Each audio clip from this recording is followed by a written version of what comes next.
Good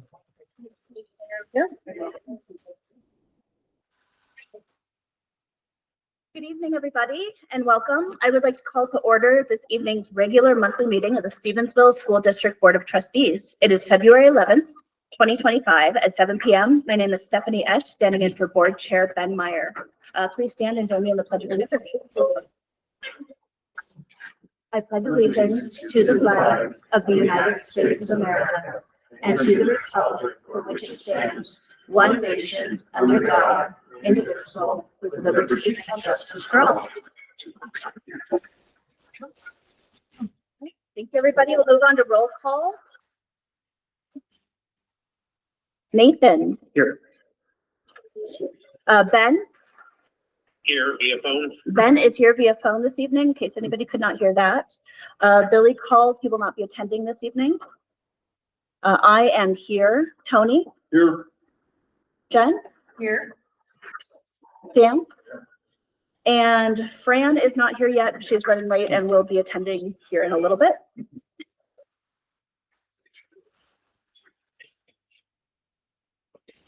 We would like to start with any recognition of visitors. If we have anybody to introduce this evening. Yes, I would like to introduce Miss David and I'll let her introduce the students that are with us. My name is David. I am 7th and 8th grade science, and I've got Bryce and Charlotte here with me, and we're gonna have a little presentation about a hopefully upcoming field trip this year. Excellent. Looking forward to hearing that. Thank you guys for coming. Appreciate it. I would like to introduce David Thomas. David is on your agenda tonight for approval as a new food service director for the school district. Excellent. Welcome, David. It's nice to meet you. We'll now move on to public comment. Did I miss anybody? Excellent. Thank you very much. We'll move on to public comment. The purpose of public comment segment of our agenda is for the public to bring matters forward that is not on the agenda to the attention of the board for the board's information for consideration at a later date. Unfortunately, the board is unable to comment, engage in any discussion, or make decisions regarding public comment items, since they are not specified on the public meeting agenda. Once you've been given the floor, please state your name for the record. Comments will be limited to 3 minutes per individual out of respect for everyone's time. This is not time to raise personnel issues, and to avoid violations of individual right to privacy, please do not make comments referencing any students, staff members, or members of the general public.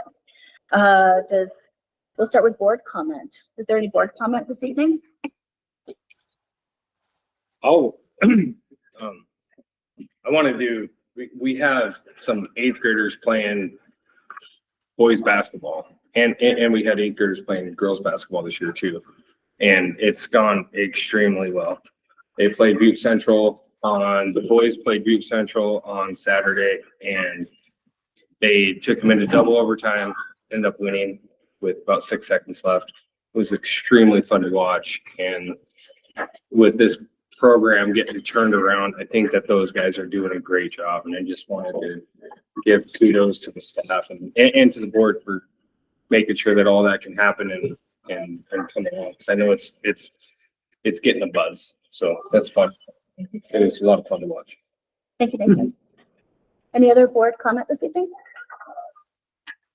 I would just like to say thank you so much to the Stars Foundation. They put on a great gala earlier this month, last week, 2 weeks ago. Last week. I can't track time. But it was a beautiful event. It seemed very successful, and the recognition of the inductees was very humbling and beautifully done. So thank you to the Stars Foundation. Does admin have any public comment this evening? Any public comment from the group? Would you please stand and state your name for the record? Samantha Bragg. So I'm sure all of you are aware that there are possible changes to the Department of Education currently going on. As a mother of 2 special needs children, I have some concerns about a possible loss of funding for that, especially since most of our special needs funding does come from the federal government. I was mostly concerned because due to some research, I found that around 20% of public education funds in Montana are federal funds. So if these do disappear, I have concerns as to what will happen to feed low-income children. How will special needs programs proceed? Will class sizes increase to be able to afford teachers' salaries, or will we be losing any teachers with these changes? And I was just hoping that some plans could be made ahead of time as things seem to be rolling forward with that. Thank you. And as I mentioned, we're unable to respond at this time, but we'll take your comment and think it through and act accordingly. I appreciate it. Is there any other public comment this evening? All right. Oh, just this one or that one? Thank you. We'll move on to the approval of our minutes. Trust that everybody has had a chance to review all the minutes. Christy, have you gotten any edits? I guess we would start with, was there the work session on January 14th? I only had one set of edits and okay with me from the edits from the January 14th regular meeting minutes. Okay. When you're ready to approve those, I'll read off what the changes were. Okay, thank you very much. Does anybody have any edits or questions about the work session minutes? Hearing none, can I get a motion to approve the minutes for the work session on January 14th? So moved. Jen made a motion and Tony second. All right, we have a motion and a second. Any comment? Questions? All those in favor of approving the work session minutes, please say aye. Aye. Any opposed? Thank you. Motion passes. Moving on to the regular meeting minutes on January 14th. I was asked if I could make a change to line 44 in section 4 by Fran Schmidt, trustee Fran Schmidt. And what she asked if I could add, and I do recall this being brought up, it's in regards to the claims. And so I added a section in there on line 44 at the end of line 44, I added this. Trustee Fran Schmitz asked about claim number 42035 for DECA. Abstain in Missoula, why are we paying for hotels? Mr. Tennis stated that the amount covered hotel and registration. Trustee Duncan stated the overnight stay would be because of long days.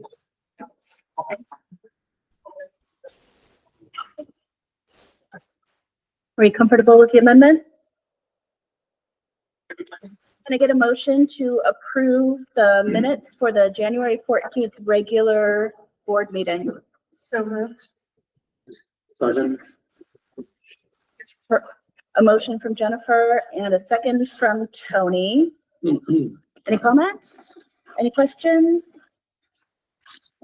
All those in favor of approving the regular meeting minutes from January 14th, please say aye. Aye. Any opposed? All right, motion passes. Thank you. Sorry, I'm a little clunky this evening, guys. Let's move on to, do we have closed session minutes from the regular meeting? I don't have any closed session. Okay, perfect. I wasn't there. Yeah. Right. Ben, did you take minutes at the closed session? Yes, I did, and they were turned into, turned into Dave. Okay, we can just follow up on that in the March meeting. Yes, they wouldn't be in the packet anyways, so I do think we're good, and the minutes here reflect that we came back into open session as appropriate, so I think we're good. Covered. Okay, thank you very much. Moving on to the January 21st meeting minutes. Does anybody have any edits or questions about those minutes? Hearing none, can I get a motion to approve the January 21st meeting minutes? So moved. Nathan, motion, Tony second. Any questions? All those in favor of passing January 21st meeting minutes, please say aye. All those opposed? All right, motion passes. And last but not least, January 29th, special school board meeting minutes. Does anybody have any edits, adjustments, or comments on January 29th? Yeah. Ben? Yes, I do, Stephanie. Okay, Yes, I'd ask that we retitle these minutes for the official record as a special board meeting of the elementary district. And that I called the meeting to, the elementary district only to order. We were only legal and in order that night as an elementary district only based on the trustees present.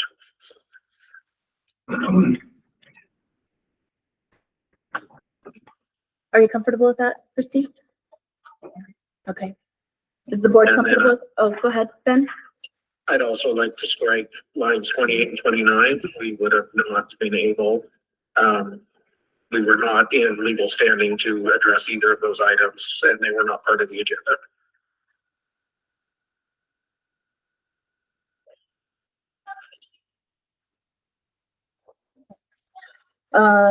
Any comments, any questions on those adjustments or anything else in the January 29th minutes? No?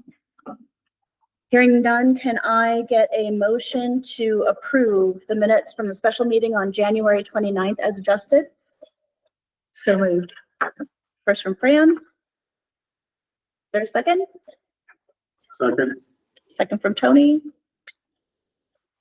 All those in favor of approving the special meeting minutes of the elementary district from January 29th, please say aye. Any opposed? All right, thank you very much. Minutes approved.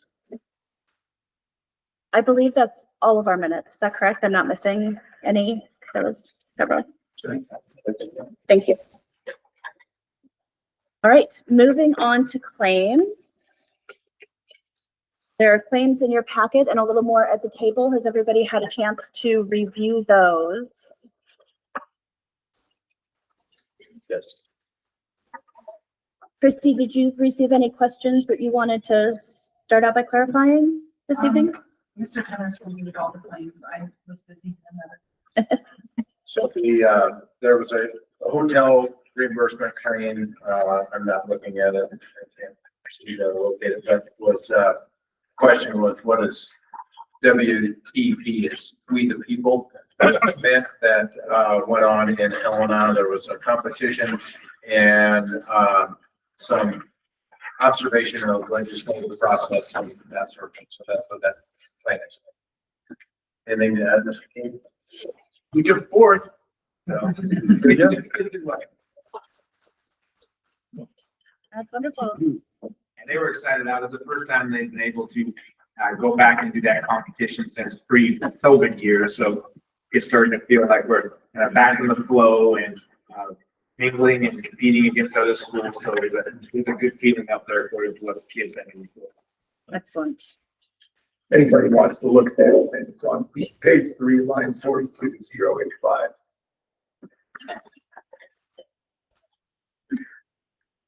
Does anybody else have any claim questions this evening? Fran?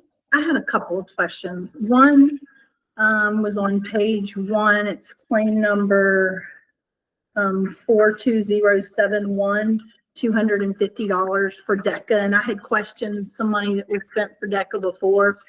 And do we know, is this part of the registration? Because I was told that the funds last month were for registration and hotel.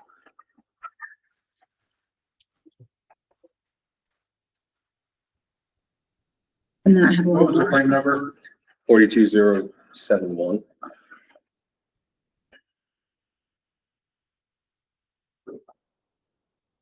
It just says a reimbursement, so I'm not sure if the reimbursement is far. I was just wondering. Yeah, I would have to research that. Okay. Yeah. You could just let me know. Actually, And then the other question that I had was, I noticed that, and maybe I should ask this later. If I should, then just stop me, Stephanie. The 8th grade Silverwood account is at 5212. I'm just wondering if there's going to be some fundraising to add to that and ensuring that all students get to participate. Should we ask that later? Or? do you? Yes, yeah, Okay. yes. Okay. Thank you, thank you, thank you. Any other claims questions this evening? Dave, I have a question. Yellowstone Boys and Girls Ranch. I don't want to obviously delve into that too deeply, but that was the issue. Yeah. I'm sorry, Stephanie, No, I that's did okay. have one more, and it was just a comment. We have the pay-to-play fund still for $7,700, and I'm wondering if there's been any thought about what we're gonna do with that. One of the ideas that I thought about having a senior this year, I've noticed that not all seniors can afford their banners that are going up in the gym, or they don't necessarily come and ask, right? We'll buy them for them if they come and ask, but they don't necessarily come and ask. And most of the students now that are participating paid that pay to play. So I'm just wondering if maybe next year that might be something for us to consider, paying the banners out of that pay to play to ensure that all seniors have banners across the board for all athletic events. I know there's been some discussion about using that for, trophy case as well.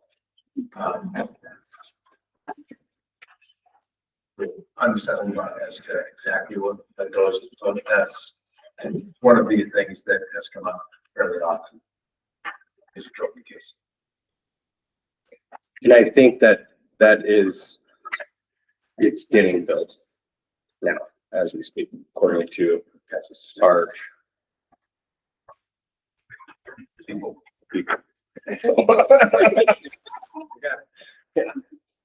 That's perfect. Yeah. Wonderful. Any other questions this evening on claims? Excellent. Hearing none, can I get a motion to approve claims and January claims number 42069 through 42155 in the amount of $183,574.07, and January student accounts for the sum of $19,145.95. So moved. I'll second. Okay. Jen made the motion. Fran is second. Any follow-up questions? We have a motion and a second. All those in favor, please say aye. Aye. Any opposed? Thank you.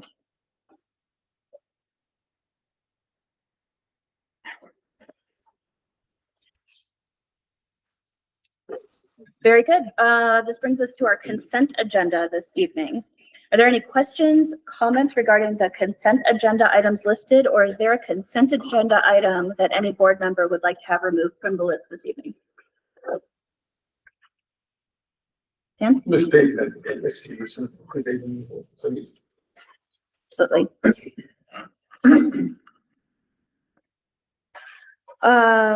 Do we need to, I'm sorry, I'm not proficient at this. Do we need to make a motion to remove them? Or we just make a motion with what we want to do with them? Only one board member. Okay, thank you very much.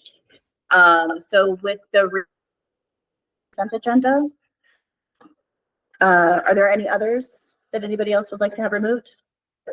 Thank you. With the remaining items, the consent agenda, the consent of any trustee pertains only to the items that they have the authority to decide on. If there is no objection, these agenda items will be adopted by unanimous consent. Hearing none, these consent agenda items are now approved by unanimous consent with the removal of Mrs. Severson and Mrs. Payton. So circling back to, again, I'm not proficient at this, but circling back, do you want to address? I'd like to thank Ms. Payton and Ms. Severson for all their years of service to the Stevensville school system. My kids, when they went through the elementary, had an opportunity to experience both of those teachers, and I appreciate what they've done for the school district and the commitment and loyalty to our district. Congratulations on your retirement. would echo those sentiments and thank them for the number of years that they've spent in Stevensville and the impact they've had on kids. So congrats to both of them and wish them luck. Dan, would you like to make a motion together or separately for these? For them? Okay, I would move that we accept the resignation of the statement, the citizen. Effective, it's stated. Second. Dan made motion, Nathan seconded. Any follow-up questions or comments? All right, all those in favor of accepting Ms. Pateman's and Mrs. Severson's retirement? I believe you have to do it individually. because I It's can't- elementary, so thank you for the reminder, Jen, I appreciate it. Going back to that, so Fran, how do you vote? Yes. Ben, how do you vote? Aye. Billy is not here. I vote aye. Tony, how do you vote? Aye. Jen does not vote. And Nathan, how do you vote? Aye. All right, thank you, guys. Sorry, You did it Tuesday. Dan, how do you vote? Aye. Thank you. I didn't forget about you. I just wrote you down for making the motion, so apologize for the clunkness. On the call. Thank you. All right, thank you, everybody. We will move on this evening to our informational items, which puts me up first. I wanted to just give a really brief update on my perspective of the legislative session and would welcome admin, anybody to please chime in with any either corrections, updates, things you would also like to share from your experiences. But we're about a third of the way through the legislative session and the pace and the momentum is probably just going to start building from here. A lot of bills have been introduced and hashed out, voted on. Many of them have passed, many of them have failed. But they're just kind of piling on and starting to work harder and harder because the timeline is finite. So they're trying to make every moment count and try to get through as much work as they possibly can before the end of the session. So knowing that nothing is more precious than time, and we're all here as volunteers, I want to encourage you guys anyway to be informed. And I want to do whatever I can to make you guys feel comfortable with the process. So if that is helpful in getting you guys informed or active, I would like to, as I said last meeting, I think, know what would be helpful from you guys, from your perspective, what kind of information you would like. Doing an update once a month probably won't help be all that effective. So if I can just make sure that you guys have access to the right information and feel very comfortable navigating it, I think that that's kind of our best odds in being able to move forward. So as we talked about before, and you've seen in emails, your resources are the legislative website, which is legmt.gov, the NTSBA website where they have legislative information there, the FACTS Democracy portal via the NTSBA website, and daily legislative updates and various calls to action. So out of the approximately 1,000 bills that are being drafted and trying to make it to the floor for vote, there's about, I believe, a third roughly that will affect education. And that's either procedural or funding, and sometimes it's adjacent. So it can even be about property tax reform, but that funding piece is then going to affect how that carries over into education. So while it's not directly about education, we still have a vested interest in it. Sometimes it can feel overwhelming to engage.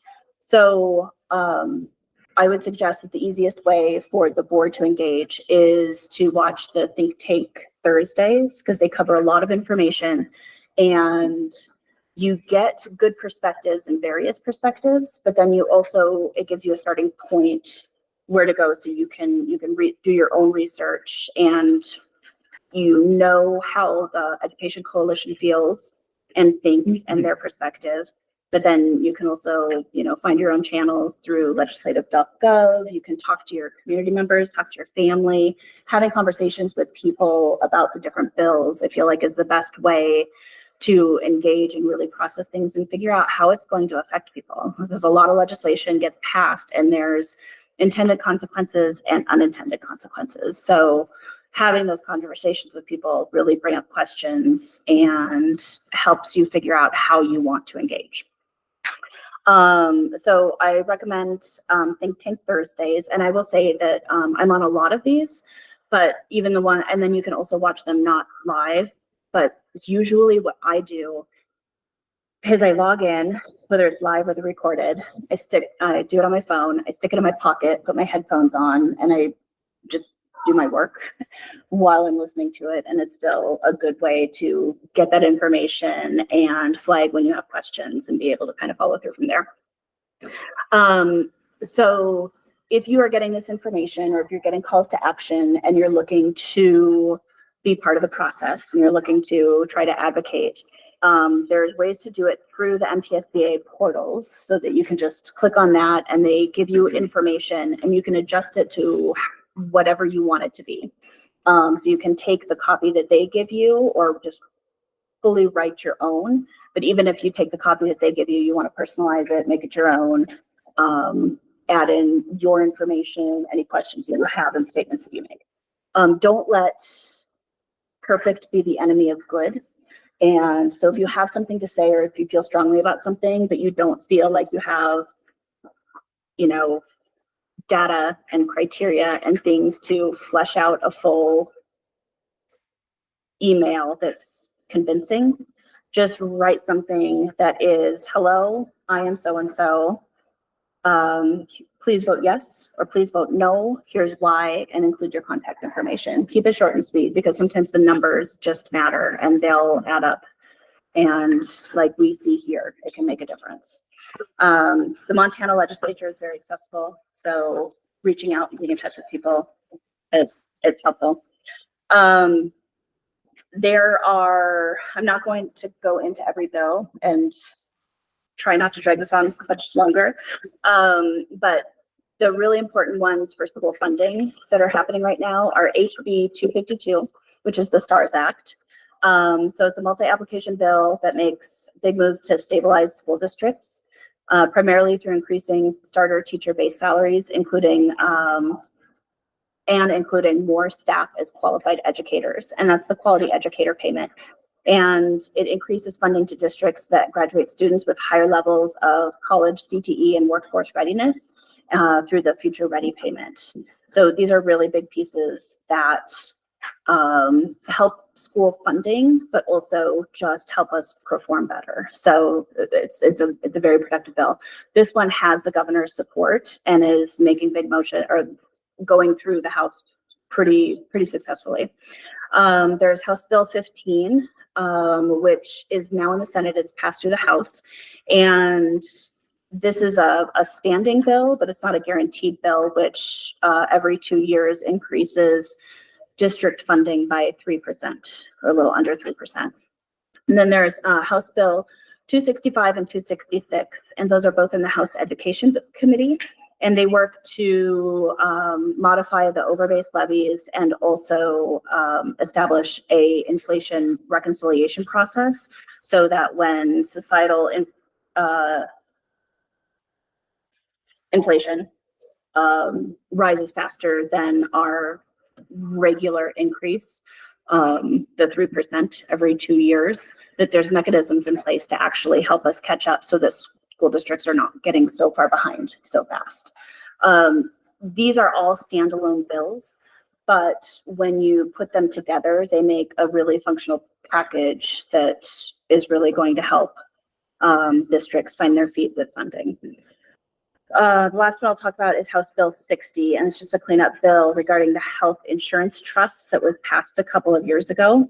And this is an important one, but this cleanup language helps facilitate the funds actually getting into the health trust, which wasn't established in the original.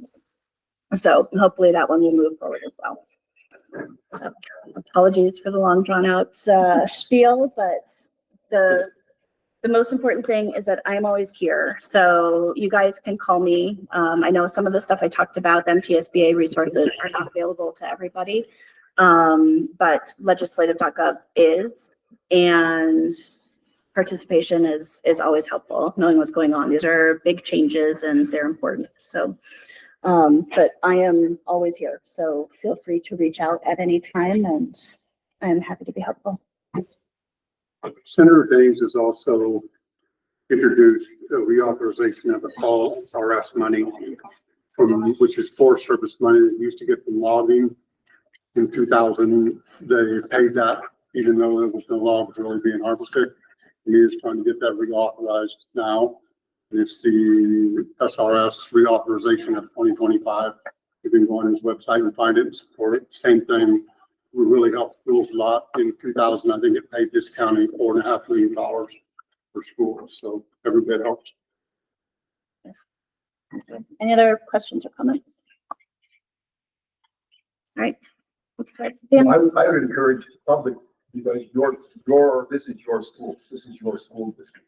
These are your representatives and senators that are in Helena that are making decisions. And I'll focus on schools because of the way they are. There are some bills, Senate bill, House Bill 320, for example, is going to be the exact opposite of what we just heard. If that bill's passed, there's a definite potential that school districts are going to see a reduction in funding over the next several years if that bill passed. The other thing that goes on over there is that for the last several sessions of the state legislature thinks it knows more about running schools than you do. And so we keep seeing more and more bills coming out of the legislature that reduce local control of our districts. And those are not helpful, because I will guarantee you, those folks that are over there are not educated any more than whomever. And so there are bills that are in a session right now that reduce local control and have an impact on this school district if it passes. And I would encourage you as members of the community to contact our representative and our senator and let you know how you feel about those bills. We're your hundreds who reaches out. That is great.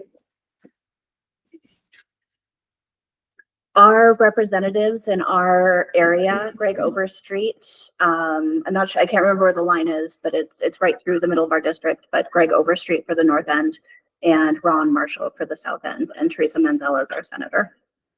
And you can find their contact information on the legislative website. Anybody have anything to add? Okay, thank you guys. We'll move on to our student council report. Do you mind introducing yourself? And we'd love to hear it.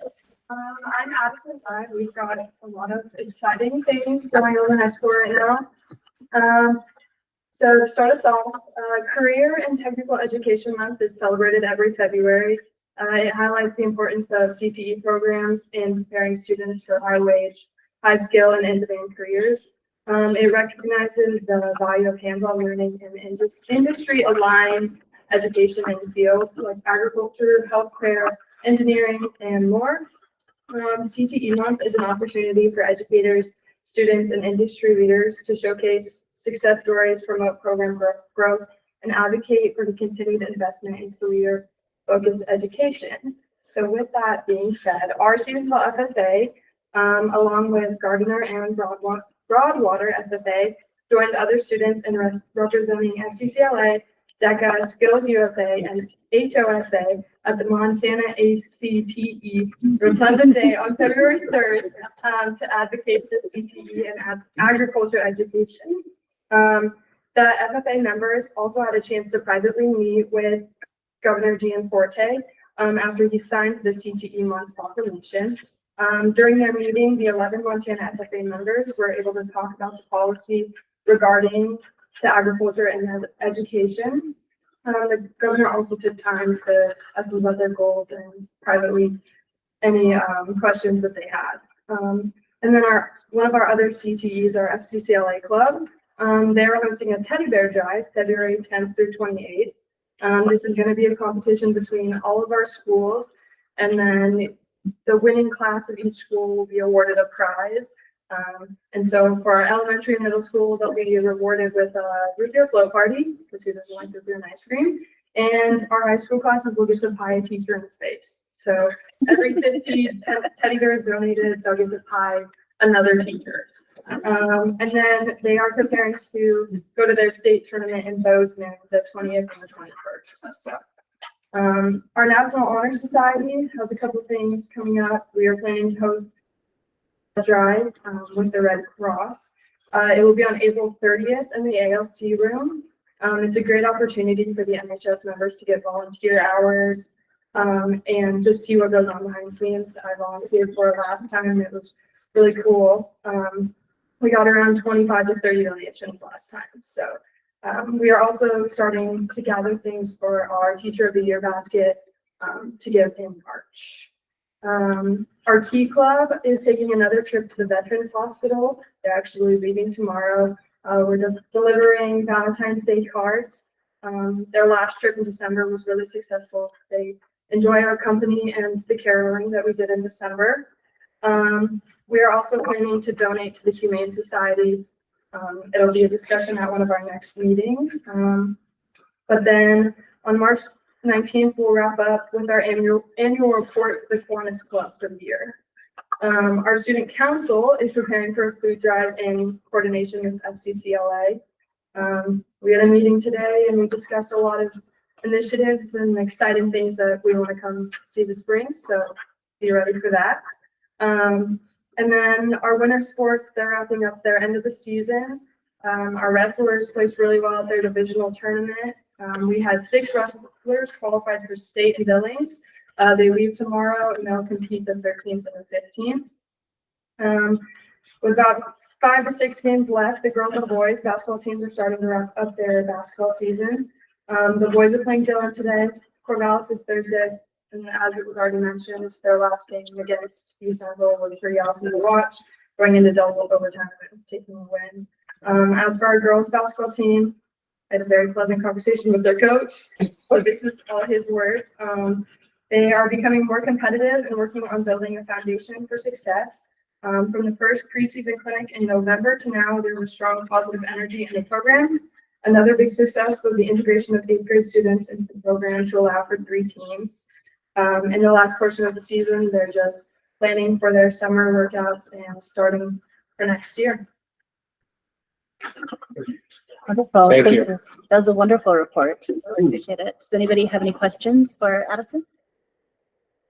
Do you get to choose the teacher for the pie in the face? Yes, we have to get approval from the teachers, but as long as there's approval, then yes, we will. But there's some And do the teddy bears have to be new or? I'm not sure. I don't know. I don't know. I want to donate like 200. Yeah, requested. They have to be new? They would rather than be. All those teachers you had are gone. You're still here, Dan. Somehow you're still in this building. You're in this building. And if they ask you for approval, you're gonna be there. Thank you. That might have to happen. Thank you very much. Appreciate it.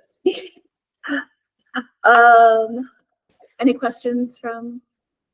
All right, we're moving on to our superintendent's report. Yeah, I'll address 2 things pretty quickly here, then I'll go into the tuition fund. Just the letter from Denning, Downey and Associates is our audit letter. It's just notifying for your information that they are engaging with us in an audit of our financial procedures and will provide feedback and checks and whatnot through the process to make sure that we are following a procedure that is compliant with regulations. So that is in your packet. Additionally, there is an enrollment just to show you the various grade levels and enrollments in each grade level. That is there for your reading. What I really wanted to get into a little bit tonight is the tuition fund. And so there is a presentation that looks something like this in your packet. And so I'm going to walk through this just to give you an idea of what the makeup of this fund and what's happening with this. So this is partially, old law meshed with new law. So House Bill 203, the tuition fund, changes that were implemented a couple of years ago, or approved by the legislature a couple of years ago, has kind of morphed this fund a little bit, but there are some old components as well. Two things that I want you to understand about walking you through this are, one, in the purpose of the tuition fund, and then two, the components that make up the entire fund and what that really means for us as a school district and for our community. So the purpose of the tuition fund is generally meant to be for special education services. And that has been something that has been on the books for a number of years. But then there is now this tuition exchange that also goes on between districts. And so I want to walk you through the things that make up our tuition fund for the next fiscal year. One, there is an exchange of funds between districts for out-of-district special education services. So what that means is we have students in our district that are residents of surrounding districts, and they may need special education services. And so that is one component. We have to figure out how much that costs. And in those cases, we would actually invoice districts. Likewise, other districts would invoice us for the cost of those services. Additionally, we have students that are just out of district, regular education students. There is a tuition that is exchanged that is based on a percentage, a standing percentage that would be exchanged between districts. So anybody that we have coming into our district, we would receive some funds from the outside district and vice versa. So it goes both ways. And then the last piece of that puzzle is the in-district special education cost. That wheel of those three wheels in your presentation is larger for a reason, because that is the most significant portion of what this fund is made up of, or the dollars that drive this fund. So the third slide, it's in-district special education costs. So really, what are the costs when you want to look at the costs? It's really about personnel. It's about people serving students that have particular needs. So there are three tables on that slide. One is teacher and para-educator costs. The teacher costs are at the top, the para-educator costs are at the bottom. But you can see in the elementary, middle, and high school grades what the cost of case management, which would be the teachers, and the cost of para-educators that go out and support those students, what that's made up of. So that is the driving force behind some of the calculations. The fourth slide really drags you into the weeds. There is a lot to that slide. I'm going to try to simplify this as best I can. So the top portion of this, the general education setting, the case management, and the paraprofessionals, those three things, when you add those up, represent costs. Those are costs for personnel, those are costs for people and providing services for those students. So each column, if you look across on those on the top there, each column actually represents a student. Okay, so you are seeing a sliver of a much larger spreadsheet that has lots of different kids on it, and we're trying to determine the costs associated with providing services. So those three things up at the top there are the costs. The bottom portion of those are funding sources, those are payments. And in a nutshell, most of those, except for the per student entitlement, which is A and B, which is the largest number there, those are shown in a per student situation. So when you look and you see 275.05, that is a per student funding source. That is a payment to the district that we have broken down into a per student sort of situation. So the simple fact of the matter is, when you look at, if you're looking at column 1 on the slide, and you see down at the bottom in the lavender or the purple, I don't know if that's the right color, I was very good at that. The amount there is 0.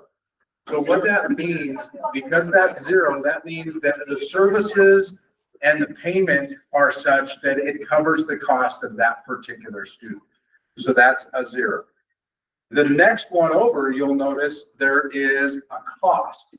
It's above the allocations that are given. It's above the payments. So there's a little bit of a cost. The next one over there, it's 0 again. Then the next one over, it gets a little bit more significant. So each is an individual sort of case and an individual sort of situation. That is how this in-district cost is determined through this calculation spreadsheet. So that is one piece of the puzzle. And I started with the in-district special education costs.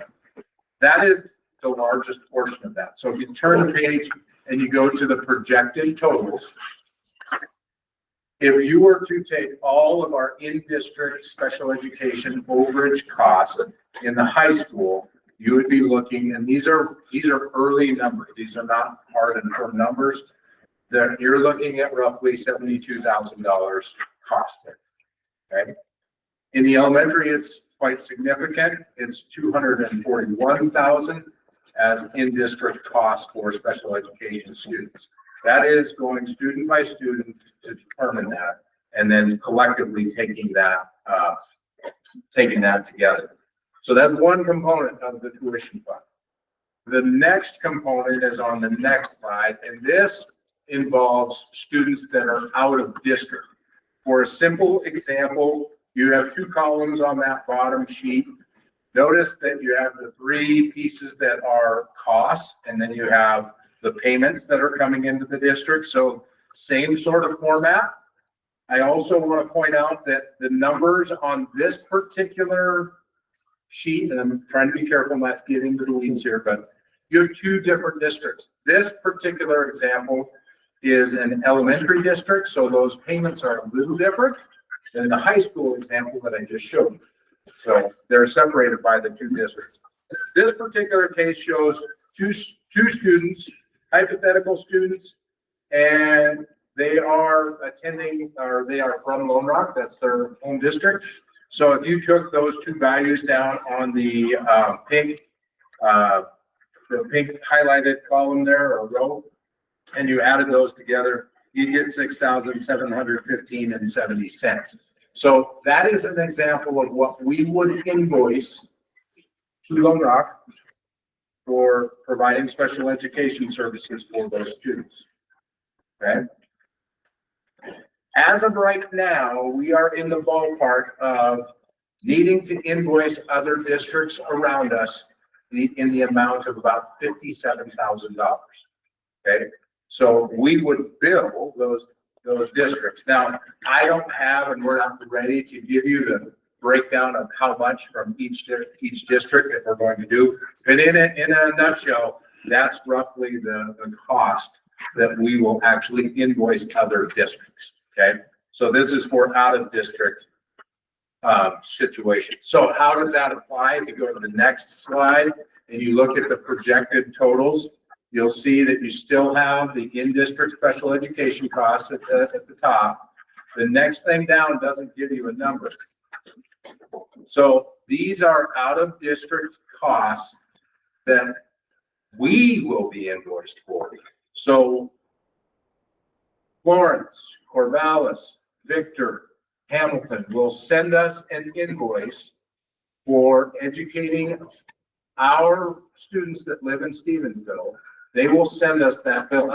We will take that bill. We will have to add those numbers into those columns, and that will drive that cost up. So that's what we're going to have to do. That there's no way around that. That's law.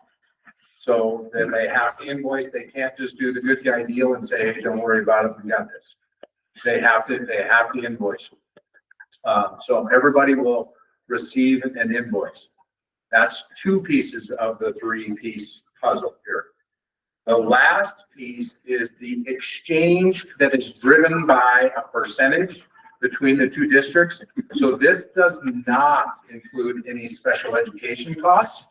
And so you can see in that table down there, these again are preliminary numbers. So for example, if you have Florence, you're looking at the top one there, you have a 66,000 versus a 29,000. So you have that discrepancy there. And so there's incoming and outgoing payments there.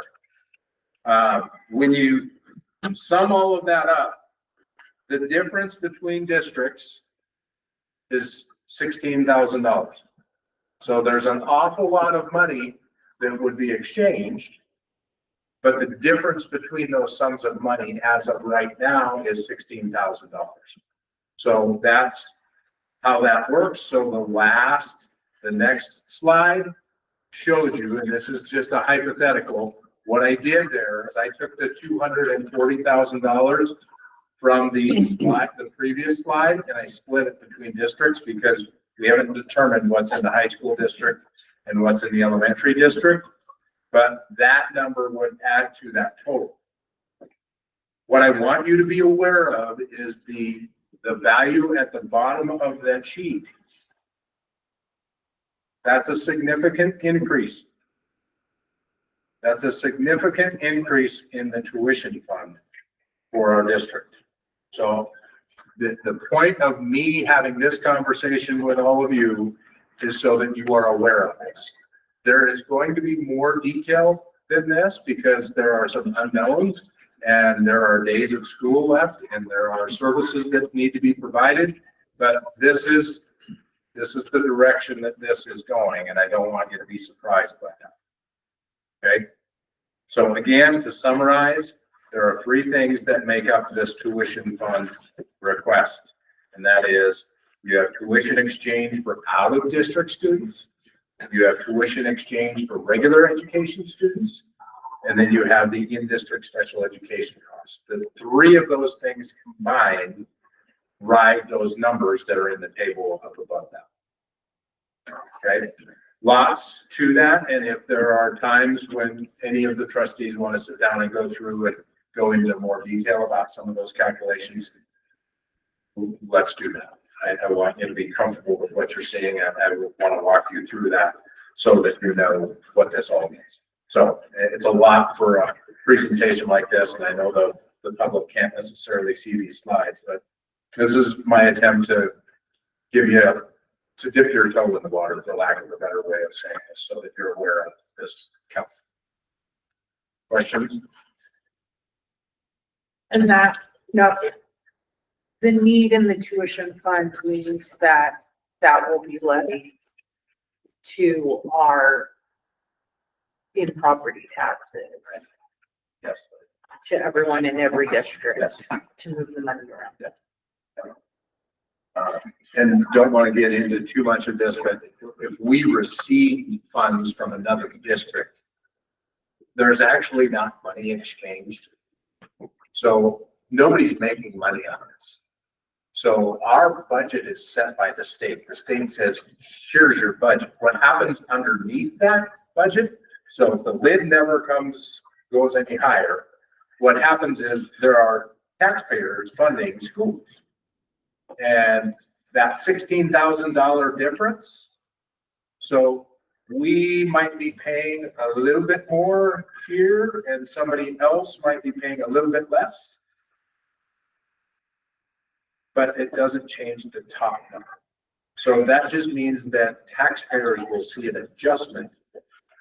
But I'm going to tell you that $16,000 sounds like a huge sum of money, but when you spread that out over an entire group of taxpayers in this community, that doesn't amount to a significant change in taxes. When you have this same conversation with Victor's school district, that's a lot of money. It's a lot of money. Because So they're not this gonna presentation, necessarily. Victor might have been more in the tune of $700,000 to $800,000. Right. And they're not gonna let So this isn't necessarily about, for lack of a better term, having the state consolidate school districts or bankrupting a school district, because they're just gonna make the taxpayers make it right. It's a At the end of the day. decision that boards are gonna have to make. It's a decision as to, okay, do we wanna take this on? Do we wanna play ball?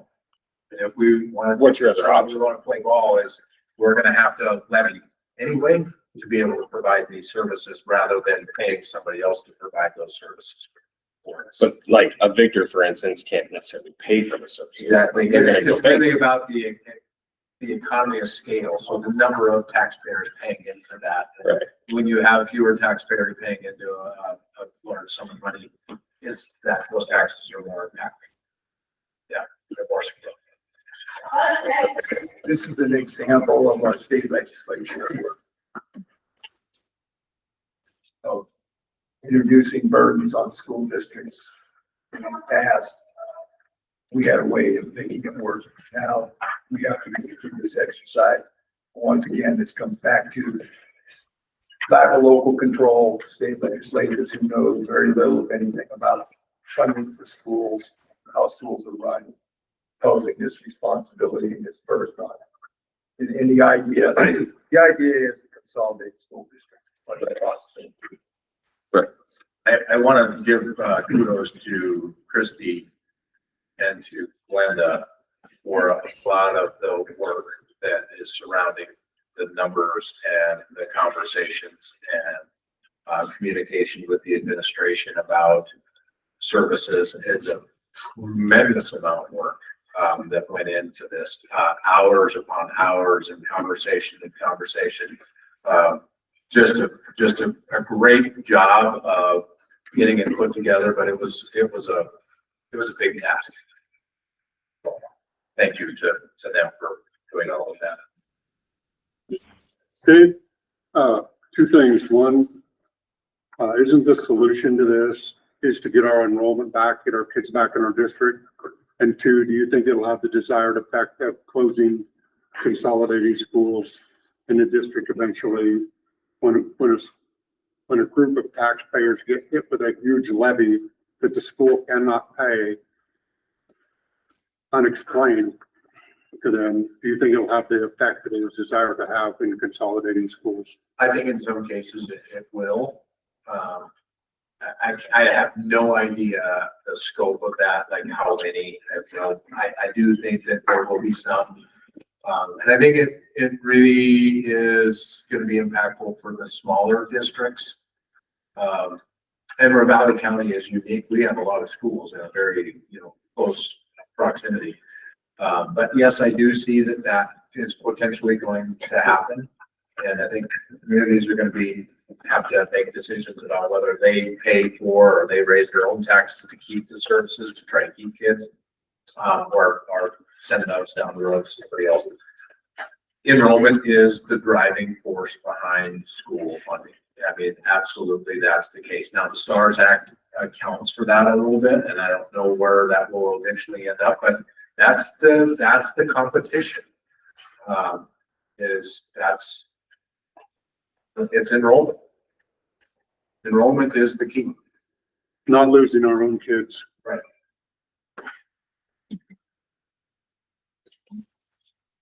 Are there any other questions for Mr. Tennis? Thank you, guys. Thank you. Thank you. I don't think $16,000 begins to cover the cost of your man hours that have gone into processing this information, but hopefully our gratitude helps cover it a little bit. Thank you. There's a lot of time to understand the knowledge. Put everything together. Haven't even got down to the invoice yet. We are there too. Are there any other questions from the public for Mr. Tennis? All right, well, thank you guys. Appreciate it. Ms. Bauer, are you ready for the elementary report? All right, thank you. I'm just going to briefly go through it since we all had a chance to look at it already, and then sections you have. So there at the top, we have our student enrollment currently, and then our attendance for September, October, November, December, and January. Notice at the bottom is 89%, so we're doing pretty good. But ELP, our little, make it look like we're not doing very well at this crowd because they're all attending every day. Their attendance rate is great. But everyone's doing really well. That next section under Goal 1 Student Achievement, these are our fall to winter benchmarks for each grade, and this is focusing on our ELA scores. And so, as you can see, we have made growth in just about every grade. Kindergarten is beautiful to see how much the red shrank there and how much the green grew. First grade is another huge celebration, but just wonderful growth was made during those James Webb benchmark testing from fall to winter. So I'm excited to see what spring brings. On to page 3, we have some shout outs to our amazing specialists in the elementary. Mr. Seibert headed the spelling bee for 4th through 8th grade, and that was a lot of fun to attend.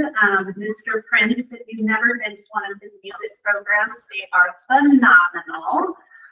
So he has 2 coming up in their evening performances for 2nd and 3rd grade. So those dates and times are there, and we would love to see everyone join for that. And then Mr. Ward for PE is doing jump rope for heart for our elementary students, and I saw a lot of students going home with jump ropes today. We were pretty excited about that. The thing it was like, take the jump rope, put it in your backpack. We didn't have any jump rope. Goal 2, employee excellence. So from professional development, Mr. Coleman brought in Allison from Discovery Education, and she did a presentation for the whole district. And looking at Dreambox, which is a free resource right now with the MAST assessments, the new statewide testing that we moved from SBAC to MAST. And I was able to talk to Allison when Angie and I were in Helena at the principals conference, and she shared some awesome news that Stevensville elementary teachers are in the top 2 users in the state. So our teachers are really utilizing this resource, which is awesome. And then our students are the top 10 users in the state. Our top 3 users is Mrs. Cross in 2nd grade, Miss Denny in 4th grade, and Mrs. McKern in 5th grade. And you can see how many interactions we have there. And then the resources that are being used the most are our Daily Fix-It. And then I'm very proud to say our Indian Education for All. So that is really awesome that they're using that resource. Going down to the bottom of page 4 for goal 3, wanted to give a shout out to Carlos and the snow routes that created a solution for getting our kiddos to school and recognizing them and our parents being patient while we work through the kinks, but really seeing some good things with having kids in school, not having to cancel. Next on there is Trailshare. We talked about this app, and I know Mr. Conan and I have talked a lot about utilizing that a lot more. We're still learning it, but using the app more, which allows us to post to a variety of platforms with one click. So we can do a post and then it goes to multiple platforms, which is really nice. You're not having to read those multiple times. And Mr. Conan's still going strong with our curriculum adoption team. There are 2 more meetings this month. Times are there, and Mr. Conan's always available and willing to answer any questions and get people to participate on that team. Goal 4, safety and wellness. So on the bottom of page 5, what Mr. Conan and I are really trying to do in our elementary is focusing on positives. It's so easy to be bogged down with the negative behaviors and it's easy to seek those out. And so we're really trying to change that mindset a little bit and focus on those positives as well. And we use Paxton behavior game and they did toodles, which are the positive recognition, and we're posting them so everyone can see. We're keeping the data for each week and then sending them home. So in December, when we started collecting this data, we had 560 positive referrals for that month. And then last month in January, we have 595 positive. So I think that deserves a round of applause for those kind of things.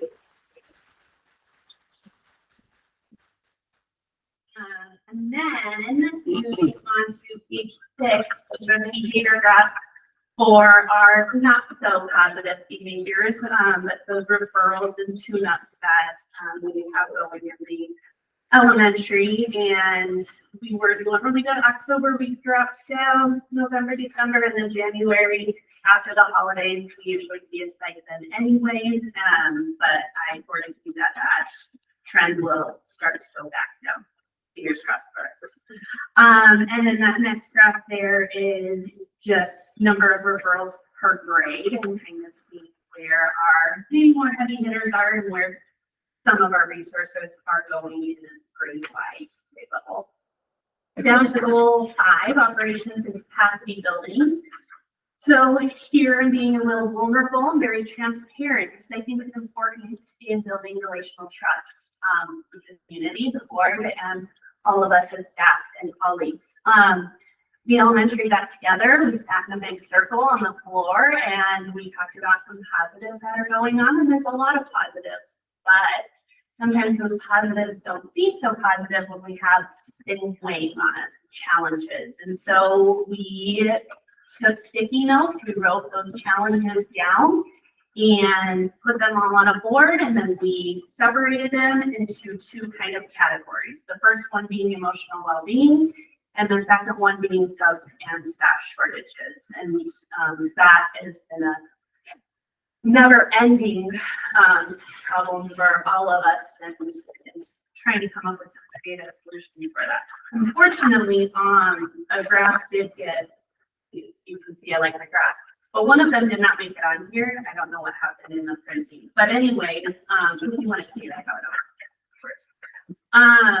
going on to page 7, those were creative solutions that staff came up with for those big challenges that they're facing. And then below that are some actionable steps that we can control, because yes, we have things that we want to change that don't necessarily have to change those things. So these were actionable steps that we can implement. And that's my board report. Wonderful.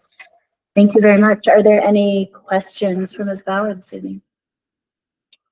I had a question. With your first draft on the collaborative work, burnout overload, obviously taking number 1, behavioral challenges. Is that, do you think that is more, you guys don't have control over how to discipline, or is that just kids that are constantly, for lack of a better term, a bad kid? So Mr. Cudden is amazing at keeping that data, the behavior data collection. And of those heavy hitters, we'll call them, and of our referrals, is really kind of our repeat offenders. Like they're the same ones.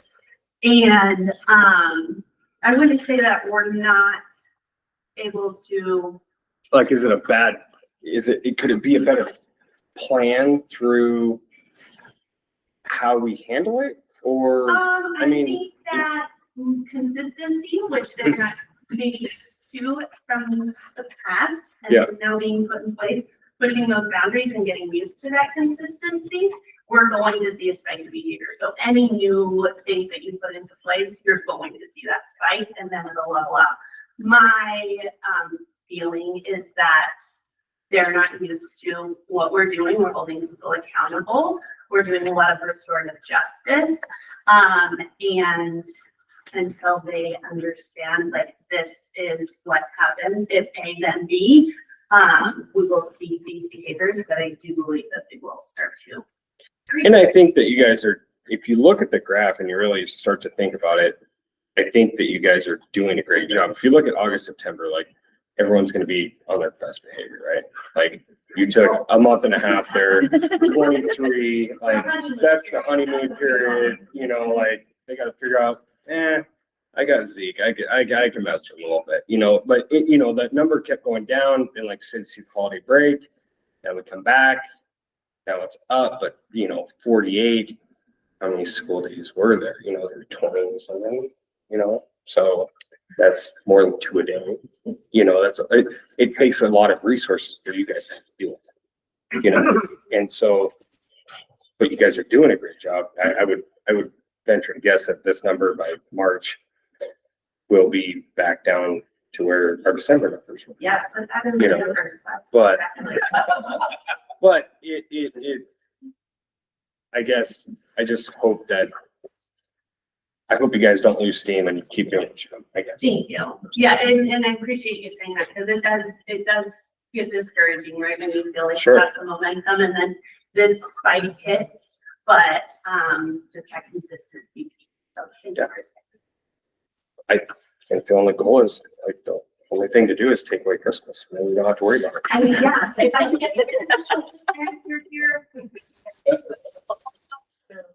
Thank you. Yeah, I was gonna ask if there's any further questions for Sierra, but does anybody have any questions for Nathan after that? Not a ton. So, Questions for Sally? are these repeats? Can you look at, you have these listed out? And are these the same kids Yeah. all the time? And how much does weather have to do with these numbers? And that's a good point. So we did have a lot of indoor recess in January, and I will tell you that we definitely see more behaviors when we have indoor recess because they're really bullied. So that definitely increases that. What was the first question? First part of your question? I was just wondering about how many of it is repeat? How many? Yes, it's fairly high. I don't have the exact number, but John does. I was just curious. Thank you. Any other questions for Sierra? On board? Questions? All right. Thank you for a beautiful report. Really appreciate it. Beautiful and informative. We will move on to our business items for this evening. As we move into our action items for this evening, I'll remind everyone we're intending to start with the introduction to the action item, entertain a motion, and then discuss. So we'll try to carry that through. If we have any trouble with that, we'll go for it. And we're going to reorganize our order just a little bit to help these guys get out of here and have a reasonable one-down time. So if nobody's opposed, can we please hear from the 8th grade team, please? Yeah. Hi, we're here asking the board to consider approving our 8th grade field trip to Silverwood. The plan to go on Physics Day, the price is already more affordable on Science Day. It's about $35, and student will be fundraising to help lower the cost per student by like our dances and like just sales that we do. Like we're selling candygrams and roses right now. Hi, I'm Charlotte. We would be representing Stevensville and being responsible on both the buses and at Silverwood. We would love this opportunity to celebrate the end of junior high. They did a great job. I don't think I need to add anything on this. It is a really great opportunity. Silverwood does a schools only day. I took the 8th grade class 2 years ago. It was a phenomenal day. They were super well behaved. I mean, they're 8th graders on a bus for hours, but it was pretty good, all things considered. But it was really wonderful. And with all the physics that we pack into this year in their curriculum, it's a really awesome way to kind of bookend that year and touch base back on some of those concepts we touched on in the beginning of the year. They got a lot out of it. They definitely understood the weight of that opportunity and knew that any bad choices leading up to that trip could, remove them from that opportunity. So it was kind of a nice, goal to have a carrot at the end of the year, if you will, as we approach that 8th grade items. But I would be more than happy to take this class of 8th graders to Silverwood if there's an opportunity. We would need 2 buses in May. So the sooner we can make that happen, then on the schedule, the better. Thank you.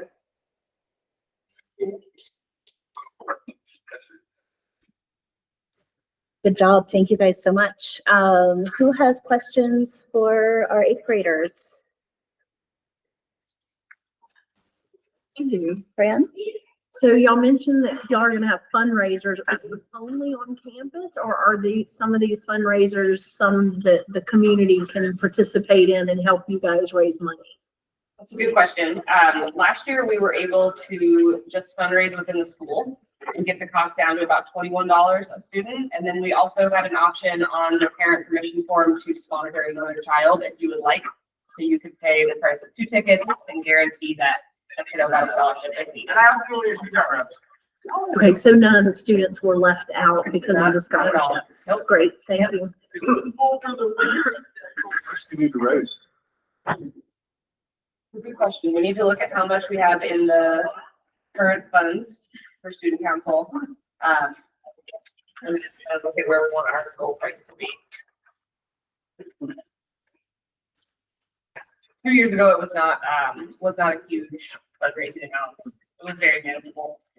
I think you have about $10 per student. That would be good. We got it down to that. Wow. That's incredible. How many kids total go? We will take the whole 8th grade class ideally, and so that's about 80 students. Plus parent volunteers if they would like to join us as chaperones, and we had 4 staff. Plus 5 total? Yeah, we did. I had to go 2 years ago. Great day. Are there any things that you would change from the trip a couple of years ago? We will encourage, better meal choices for our 8th graders. And warm clothes for the ride back. Mr. Tennis, Jason, is there any issue securing buses for that proposed date this far in advance? I don't think so. I think we're pretty okay in May. So we'll make it happen.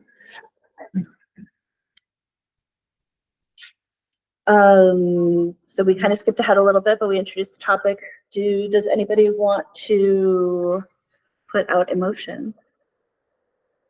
I will be glad to make a motion. I make a motion to approve out-of-state travel for the 8th grade class trip to Silverwood in Idaho. Second. A motion and a second. Is there any board or public comment or questions about the students going to Idaho? Could you state your name? Thank you, Skip. You mentioned this book in physics. Second, Skip. How is that? So Silverwood actually does a great job of giving out all of these free resources about the mechanics and physics of roller coasters. And so then we spend a week before we go to Silverwood looking at all their materials and comparing it to everything we've learned about Newton's laws, triple force. Yeah, it's cool to bring that information back all the way from September. Yeah. That's cool. Any other questions? All right, we have a motion and a second. All those in favor of sending our. Thank you. It's okay. I was gonna make the motion and then I realized that. We saw you stop there a second ago. So let me catch up on the right spot here. What number was this? C. Classes. All right. I don't have my seat. We have a motion and a second. Ben, how do you vote? Probably unsilencing. Nathan, how do you vote? Aye. Thank you. Fran, how do you vote? Aye. I vote aye. Tony, how do you vote? Aye. Jen, you will not be voting. Dan, how do you vote? All right. Ben, are you there to vote? All right. We have a motion and a second and everybody's voted. You guys are going to Silverwood. Thank you so much for the great presentation.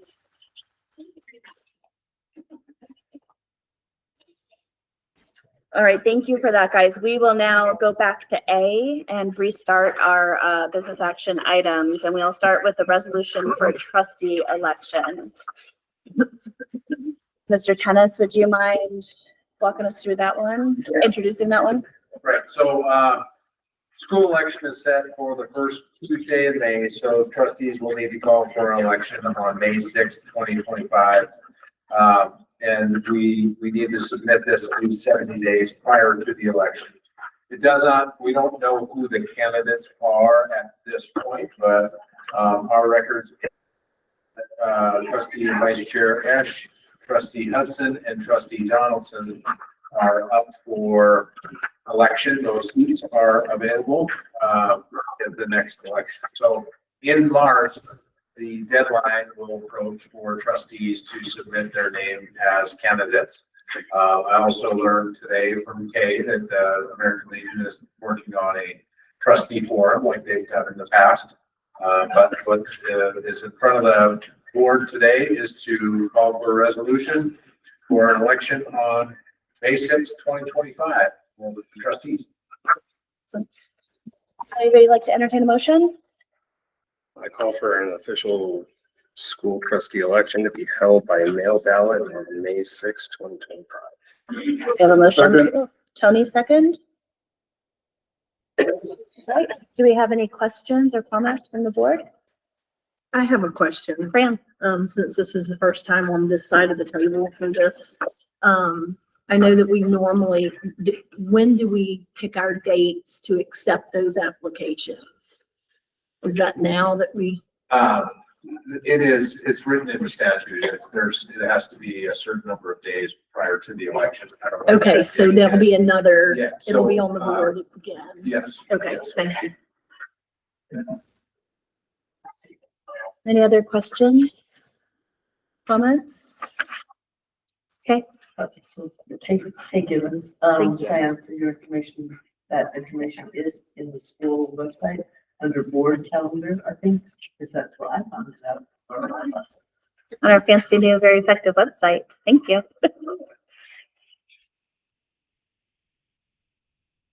Any other comment or questions?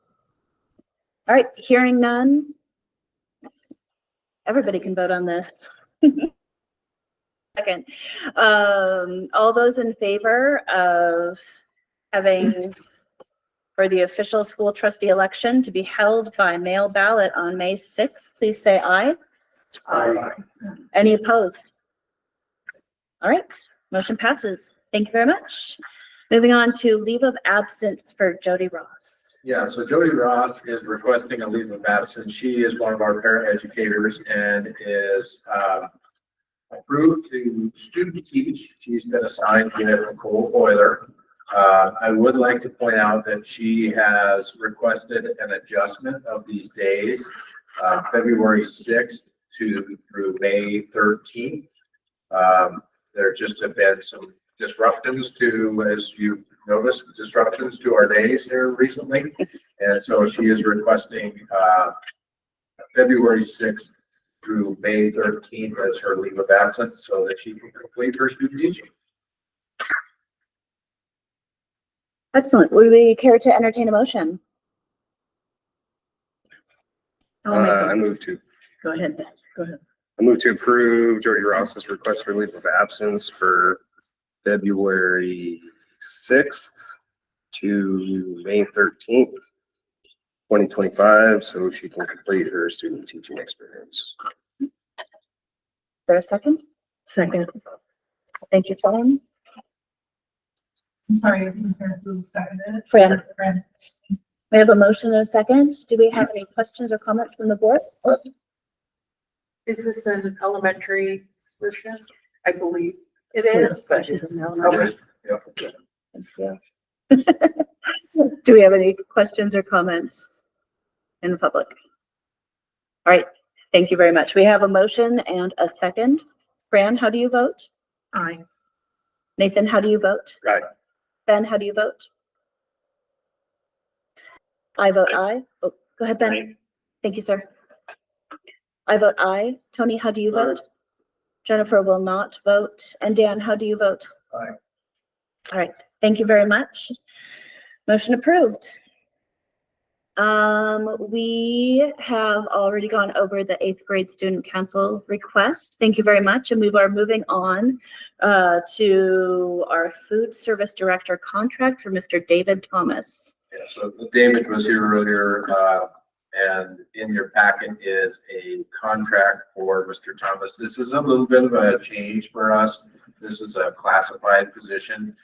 Wages set at $24 an hour. He had 91 days in this particular contract that gets him through June as this food service director.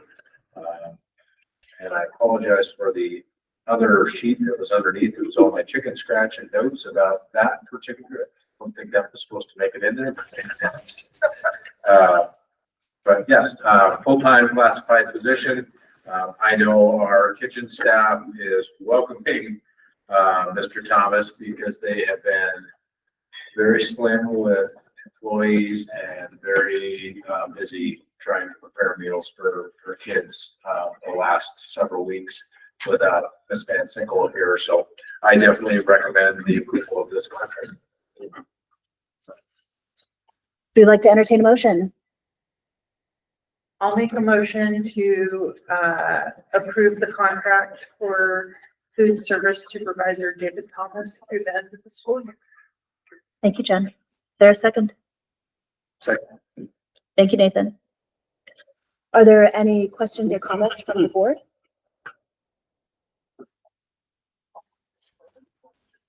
My only comment was that I was going to say thank you for the accidental note in our board packet because I thought it like really clarified how all the numbers came from me and I kind of appreciated it.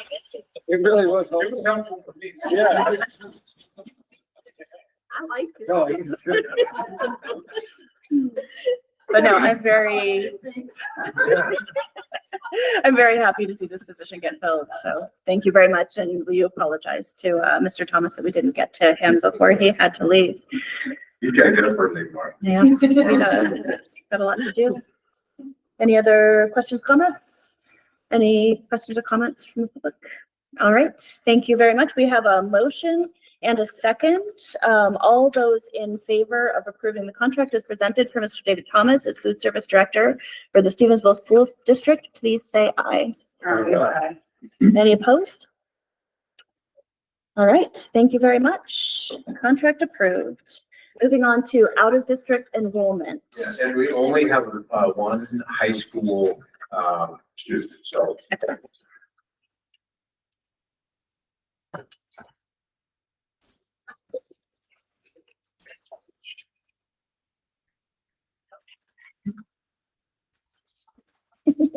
Let's go to the excellent paper in the packet.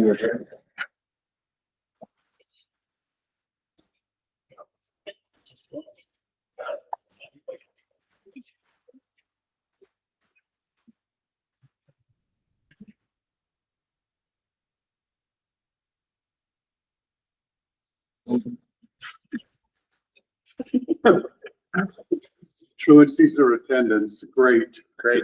I love it. Very successful. Sounds like my answer. Okay. All right, when people have had a chance to review the document in front of you, if anybody would care to make a motion. I move to accept the administrative recommendations for enrollment of the non-resident high school student presented. Thank you, Nathan. Second. Thank you, Tony. We have a motion and a second. Are there any questions or comments from the board? Any other comments or questions? All right, we have a motion accepted, and a second to accept the administrative recommendation for enrollment of the non-resident high school student as presented. All those in favor, please say aye. Aye. Any opposed? Motion passes. Thank you very much. Moving on to disposal of obsolete or unusable technology equipment. And I believe there was a handout in our board packet that described these. Mr. Tennis, Yeah, any Caleb add? Peterson, provided a list, should be in your packet, of a variety of technology items, mostly computers that are not in working order and not usable. They've essentially aged out, so, we are asking for the disposal of those items. And these are items looking to be directly disposed of, and there's no resale value. Would anybody care to make a motion? I move to dispose of the technology items presented. Thank you, Nathan. Is there a second? Second. Thank you, Jen. We have a motion and a second. Does anybody have any comments or questions on the board?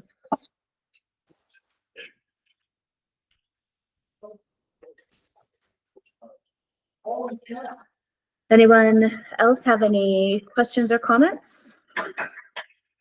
All right, we have a motion and a second to dispose of the technology items presented. All those in favor, please say aye. Aye. Any opposed? Thank you very much. Motion passes. Moving on to FFA CD reinvestment. Yeah, so we have a FFA CD with a long number there, 20,000, essentially a little over $20,000 that matures tomorrow. These will be available for reinvestment for the next 10 days. They're currently held with Farmer State Bank, and Farmer State Bank will reinvest those funds for a term of 12 months at an APY of 4.15%.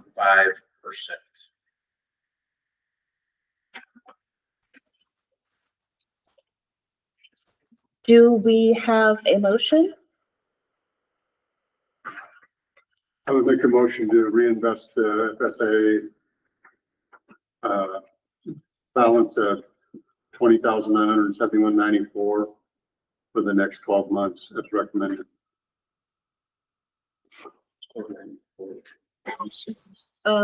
Yeah, what was the amount?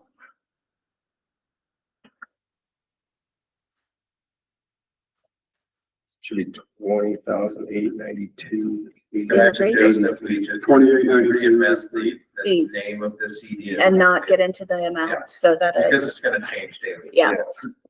Oh, okay. Does that sound okay, Tony? Yep. So I'll amend that to 20,892.83. Would you be open to making the motion but skipping the amount? So just moving to reinvest the FFA CD?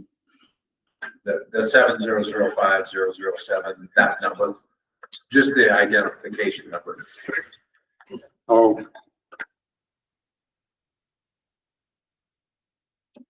Because that total will be different tomorrow.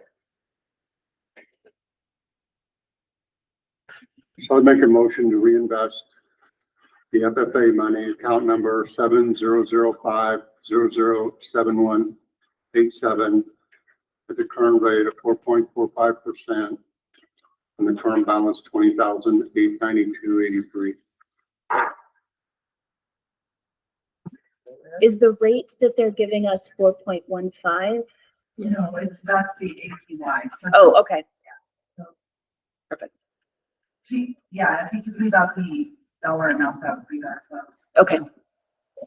But so that motion works, Russ? Excellent. There a second? He used the dollar amount. Yeah. Oh, did you use the dollar? He did, and he used the rate, which is not, that's the. Sorry. correct So rate. you don't want the current dollar amount?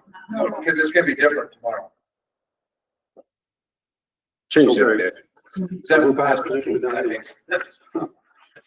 I understand. Okay, I'll withdraw it. I'll do this again. We'll try third time's maybe the charm here. So I'll move to reinvest the FFA money in account number 70050071187 at the current rate of 4.45%. No, you need to just ask. You can't use those numbers. We're not using those numbers. Yeah, because this is that. I'll let somebody else make the motion. I'll make a motion. Why are we not using those numbers? Because that's what it's. That's what current wasn't rate, and offered to that's us. Not the rate of the new rate for the city. Yeah, that's the old rate. Yeah. That's the old rate. The new rate that they quoted us was 4.15%. I like my rate better.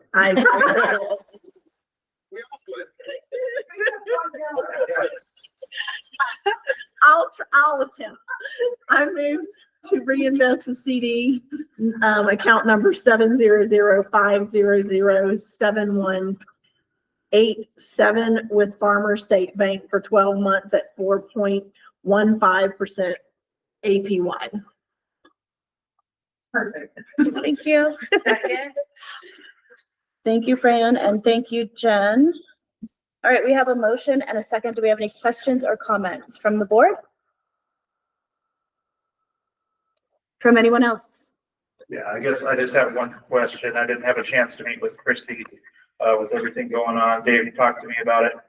Just want to make sure that the maturity balance is what we're reinvesting. We're not pulling out, because like the last 3 years that I've been here, it's stayed at 20,000. So I think that we've been pulling it, but just want to ensure that we're reinvesting the maturity balance. The entire, yeah, we will We're invest the investing entire the CD. entire Yeah, balance, yeah. perfect. Yeah, because it's been at like 20,000 on the school printout for quite a while, so a couple of years. So I just wanted to ensure that we're, going to reinvest with what we've made this last cycle. That was my understanding, is I was putting the full amount in unless there's something else that I'm missing. Nope, that's good. I was planning on putting the full amount in. Okay, a little extra if you think about it. Well, invest with Tony's bank.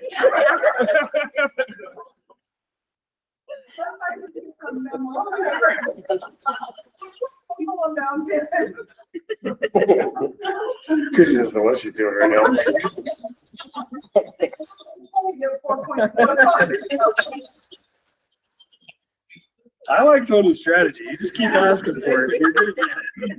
Someone's gonna cave. Sometimes it's effective, right? Thank you for that question, the clarifier and the suggestion, Trevor.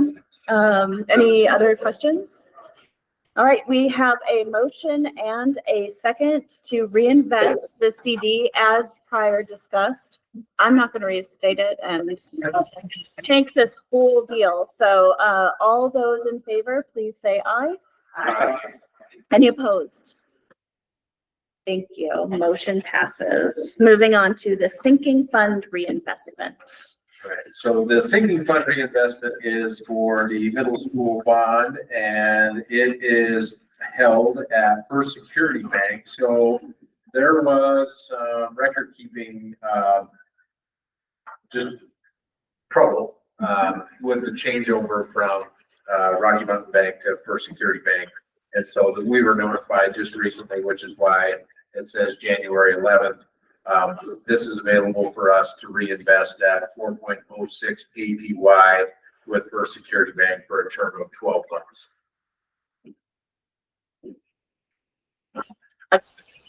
Is there any reason why we split those in, so 10%, but going with a different bank? The AP, yeah, we just kept them at the same, that banks that were housed at. Gotcha. Right, do we have a motion?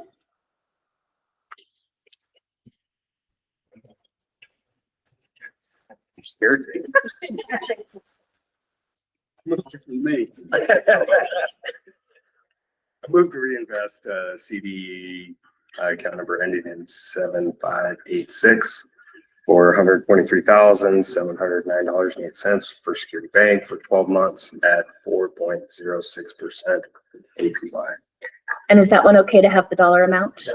Excellent, thank you. We have a motion. Do we have a second? Second. Fran on that one. We have a motion and a second. Do we have any questions or comments from the board? Dan will abstain. Thank you, sir. Any other questions or comments? All right, with Dan abstaining, we'll go through individually. Fran, how do you vote? Yes. Nathan, how do you vote? Aye. Ben, how do you vote? Aye. Thank you, sir. I vote aye. Tony, how do you vote? Aye. Jen, how do you vote? Aye. Dan abstains. Motion passes. Thank you very much. Moving on to the endowment CD reinvestments. So this is an art endowment, CD, same situation, First Security Bank occurred on January 11th, 2025. It is available for us to reinvest for 12 months at the same rate of 4.06 APY. And again, we just made the decision to keep that at the bank that it was housed at or held at initially. Would anybody care to make a motion?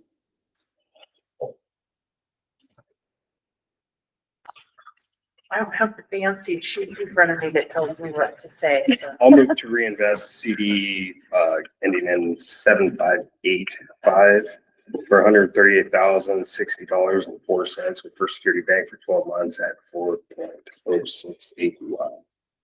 Thank you, Nathan. Is there a second? Second. Thank you, Tony. We have a first and a motion and a second. Any questions or comments from the board? I'll abstain. Dan abstains. Thank you, sir. Any other questions or comments from the board? Any other questions or comments from anyone else? Mr. Motley? What's the art endowment for? My understanding, granted, I'm always trying to keep up with everything, but my understanding and, is that there was an endowment of money that was put aside a long time ago, for art classes, and this is the endowment funds that have been sitting there. That's my understanding. So if I have something wrong, I mean, I'll have to check on it, but that's just the funds that have been set aside. So it's for art classes. That's what I'm going to start. Or that's my understanding of it. So I can double check again. with- And the Donham Stone, like 30 years ago, it's oil money. Pardon? It was done by an anonymous donor. It was an oil, has to do with oil revenue, oil money. This could be used for artists in the elementary program only, but primary, I don't think the base amount, only the interest was to be. Has it gotten any use? Since Not you've been, Not since I've been here, it hasn't. Yeah. And I think Bill, if I'm remembering everything right, and it's the only other endowment one that I know of that is smaller, because there's a lot of different moving parts here. This one was done like in, I believe it was even before Bill, if I'm recalling, so. And Bill did find the old paperwork, but like I said, I could bring it at some point to the board, so we could review it a little further, but I just haven't dug into it. It's not something that It was used at one time. We used to have two members of the community and we used to come in, provide our instruction to the elementary grades. That's how it was funded. Without the oil money account. thank you, Dan. It'd be great to see the paperwork so we can see what we can use it for. Yeah, and I can ask Bill to refine it. Yeah. And then, yeah, try to bring it forth, so, you know, just. Yep. It'd be great. Do a little bit more on it, but yeah, we can just, we can keep it where it's at, but. Yeah. Thank you. Any other questions? All right, we have a motion and a second. And the endowment is for an elementary fund. So do we need to, or for an elementary art teacher, do we need to vote on it as an elementary district? Or am I? That is unknown for us. And Dan saying that now is the first I've heard of that. Only the youth and elementary. Out of caution, I would then suggest that we evaluate that, but do the motion as an elementary district. So we're safe on the motion and second as far as that goes. Fran, how do you vote? Yes. Ben, how do you vote? Aye. Thank you. I vote aye. Jennifer will not vote and Dan will abstain. No. Thank you. Nathan, how do you vote? Aye. Tony is an aye. Thank you very much. Motion passes. Messy as it may be. We're gonna keep you on track. I really appreciate it. I don't do this enough to be proficient. All right, that is it for CDs for the evening. We're moving on to talking about scheduling a work session / listening session. Do you Yeah, wanna- so this past summer and some of our summer work in preparation for this school year, we had in the spring, we had some community sessions in regards to athletics. And had a meeting where people were able to provide some input and some just perspective and for us to listen to that input.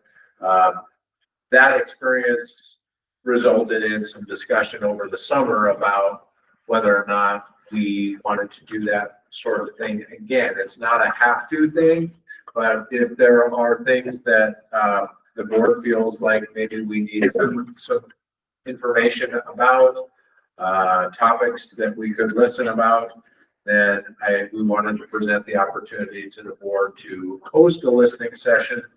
I would suggest that we do it on a Tuesday after school. That way it would be more accessible to staff. Again, not something that has to be done, but we did talk about it over the summer, so.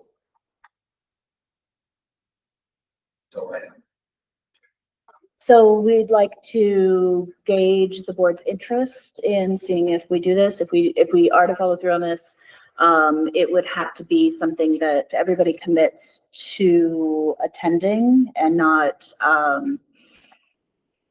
bringing it up, having a listening session, and then being dicey on if we have quorum, if we have enough board members there to attend.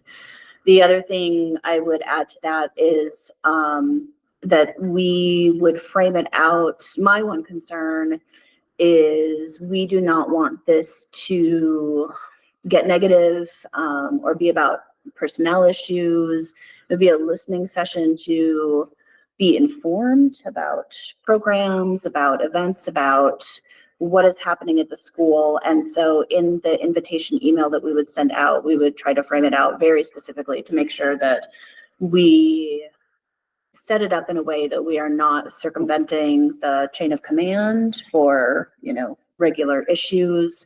But if there's something that the board could be better educated about, that this would be an opportunity to do that. But I think we'd have to really clearly lay that out.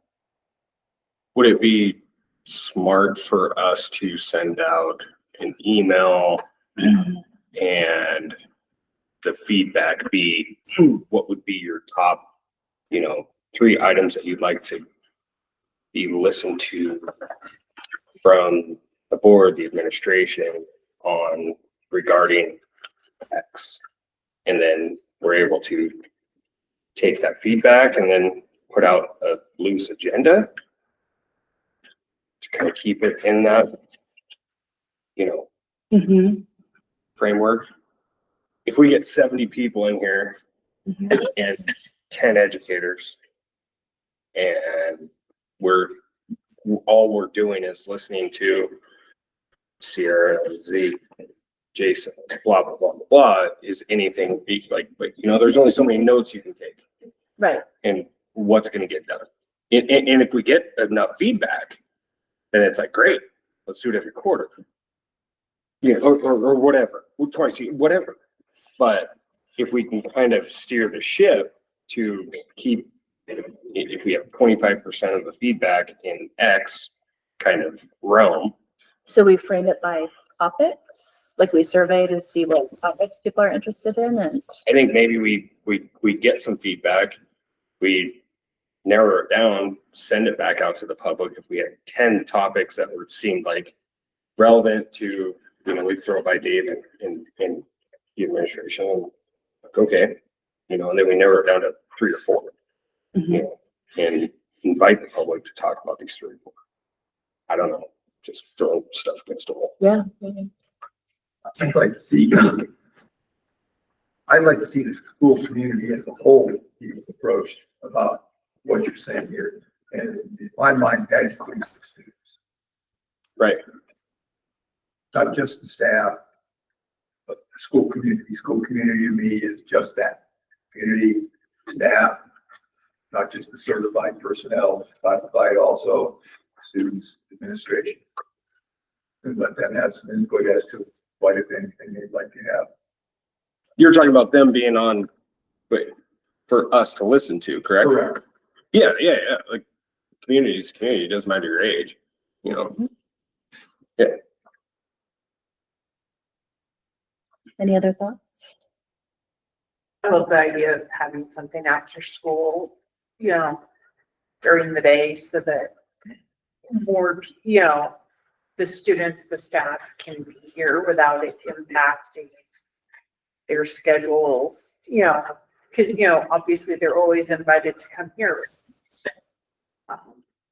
It's complicated for them, to come back at night and whatnot. And I'd love to see us meet something, open to them to try and, facilitate that conversation.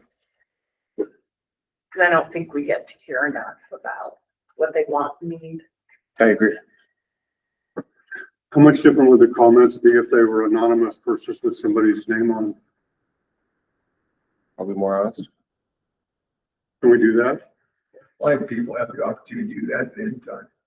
Good. I just think we should encourage everybody to be able to speak up without any fear of what they said being used against them someday. Agreed. Ben, do you have anything to add this evening? I appreciate the discussion and the ideas. My only desired direction would be that we incorporate a lot of what's being talked about, probably steering clear of the notion of an agenda.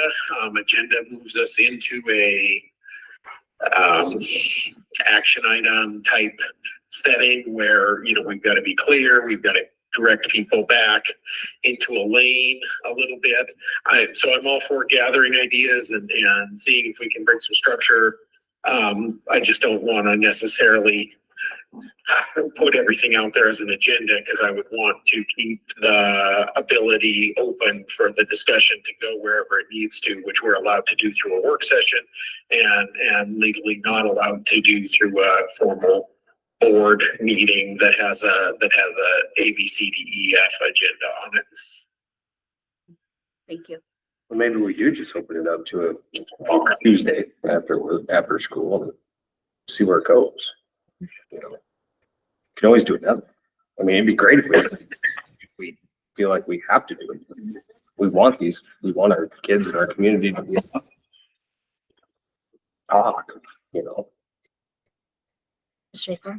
Karen Schaefer, maybe a Wednesday at 2:30 with the early out. If it's a time when maybe staff could, be able to go, and then staff isn't having to come back or decide if they have to go home and do something with their family or stay at school. Is that workable logistically, or is that, I feel like when we talked about it earlier, or in governance, we veered away from that time period just because there's structured activities There can be. for professional development. Taking away some of those opportunities, whether it be building level meetings or district level meetings or prep time, that sort of thing. I think I'm not saying no, I'm just saying it does have an impact. I don't know which one of those things it would impact, but that's typically our rotation. Thank you. So we're talking about now is getting emails sent in, comment, and then having some point to categorize that, or no emails, just have the meeting. I think I think that the idea is, we set it up as a work session / listening session. We would send out an email invitation with some amount, maybe not structure, but some guidance on, things that are okay to bring to the listening session. And we want it to be open to everything, but we also don't want it to be open to, things that are going to mess with the chain of command, because I think that that's a really important process, and it's not a venting session. So that would be the thing that's established, the structure that's established in an email sending out. But as far as what people are bringing, that's free form and whatever people want to bring and educate us. Okay. How soon do we do it? February is really full, so we'd be looking into March. So if people have their calendars here and we're interested, we could try to work to schedule something.